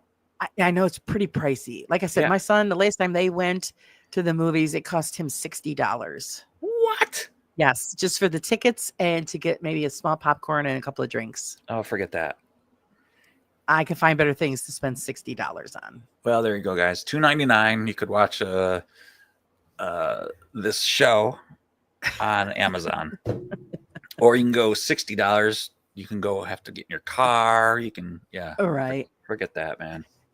Yeah, it's just craziness, total craziness. But people will do it. I get it. You know, it is what it is. I mean, you're gonna spend your money on something you're gonna enjoy, then knock yourselves out. But like I said, I would rather have the the DVD and then spend money on something that you can make at home, like tacos or pizza or whatever, and then you're in your own home. You don't have to worry about driving back home and all that other crap. Yeah. Oh God, yeah, those days are over. 50 cents. Yep. Mike, you're not that old. 50 cents. I remember when they were 50 cents. Uptown Theater, 50 cents. Yeah, that's the Uptown though. Yeah. Yeah. And then it went to $1. Oh no, $1. Is the Uptown is Uptown still do stuff? There's something else there. I don't know what it is, is, but it's open. But there's something else. There's not a theater anymore. I was going to ask you if it's a theater now. Okay. Yeah, I don't think it is. Oh, okay, Matt. Yeah, he says, oh yeah, if you rent it, it's $2.99, but it helps them out even more if you buy it, and it's what $10, I think, to buy it. That still beats going to a movie theater. Mike, I know. I'm old too, buddy. I think we're about the same age. Link, please. I will watch with the kids tomorrow, even get the popcorn. Abby, yeah, you just got to go on either on Matt's page, which is the Paranormal Research Unit, or just go to Amazon and type in Evil Unearthed, and it's the first one that pops up. Got bad weather moving in. Got to close the van doors and hunker down. Be safe, Ken. Thanks for joining us. Actually, we're at the 3-hour mark, and I think we're going to shut it down because it is a Sunday, and I'm sure a lot of people got to go to bed and get up for work. It's another hot week here, so yeah, I think it's time that we say our good nights. Bill, what do you got coming up before we say good night to all of these great people? Well, I have about 10 videos that are not like produced yet. So I have to decide what I'm going to do. And I don't know if that's a good thing or a bad thing. Sometimes it's a bad thing in the folder. Do I go, oh, should I edit this one, so I don't know, Laura, maybe, good question. I had already painted the box to the Dakota bed. Maybe I should upload that one, get it done. And but you just never know on my channel whether it's gonna be car orientated, that's for sure. But it's a mixed match of something. Get it running video, whatever gets done first, or wrenched on, something right. Like that. So thanks for posting that stuff. I appreciate it. How about you, Laura? What do you got going on? Well, let's see. Just working on that magazine, trying to get caught up on that and fill it up before I run out of time. That's usually what happens to me anyway. And I've got Bristol Paranormal UK on Wednesday. That's going to be an early show, guys. So look for the thumbnail. You'll see what time I'm going to be interviewing them guys. They're hilarious. And just the usual, living life and trying to get things together to hang out with you guys. That's pretty much what goes on around here every day. So, and then of course on Saturday, I believe I have a show with Susan. So yeah, a lot of stuff coming up. The one with Susan is 3:00. Okay. I believe I'm doing Bristol interview at 5. I tried to do it earlier for my UK guys because, I feel bad. Midnight's a long time to be up and wait, and then you're on a show for 2-3 hours. So I usually do a couple hours earlier for my UK guys. So, we want to share the love with all of the UK audiences and teams. And so I try to be as flexible as possible. Well, thanks so much for everybody hanging out for 3 hours and 12 minutes and some odd seconds, man. We appreciate it. I hope everybody had a great time. I did, as always. Yeah. And we always appreciate your support, guys, all your donations and just showing up and hitting that like button and, commenting, anything to keep us going. Let us know that we're doing something that you enjoy. Oh, thanks, Michael. Thank you. And and then of course we'll be back here next Sunday again. And Miss Carla will be able to join us when she's not on mom duty. So the whole crew should be here. And Bill too. We make the Bill do it. Yeah. Yeah. My headache went away. I must have been all the coffee and all the chit chat. See, it was calm and relaxing. Yeah. It's neat. Yeah. Well, see, I feel better too because I feel like crap all day too. Yeah. Exactly. I don't know. It's this weather's. I don't know. It was awful. So I think it was the chill chat today. You know, it was all good, and you know, just relaxing. And I needed the laugh at the beginning. So yeah, I got to see you. You said you clipped that Susan doing the boogie down. I got to see that. yeah, I got to run it through my editor and blow it up. It's going to be funny as hell. 1080p. Yeah. Then you can send it to her. Yeah, exactly. Oh, that's so fun. Okay, guys, thanks for joining us for the Raw Chat for Sunday. And we look forward to seeing you guys during the week and what you guys are going to be putting out and joining our shows. Until then, guys, enjoy yourselves and have a great week.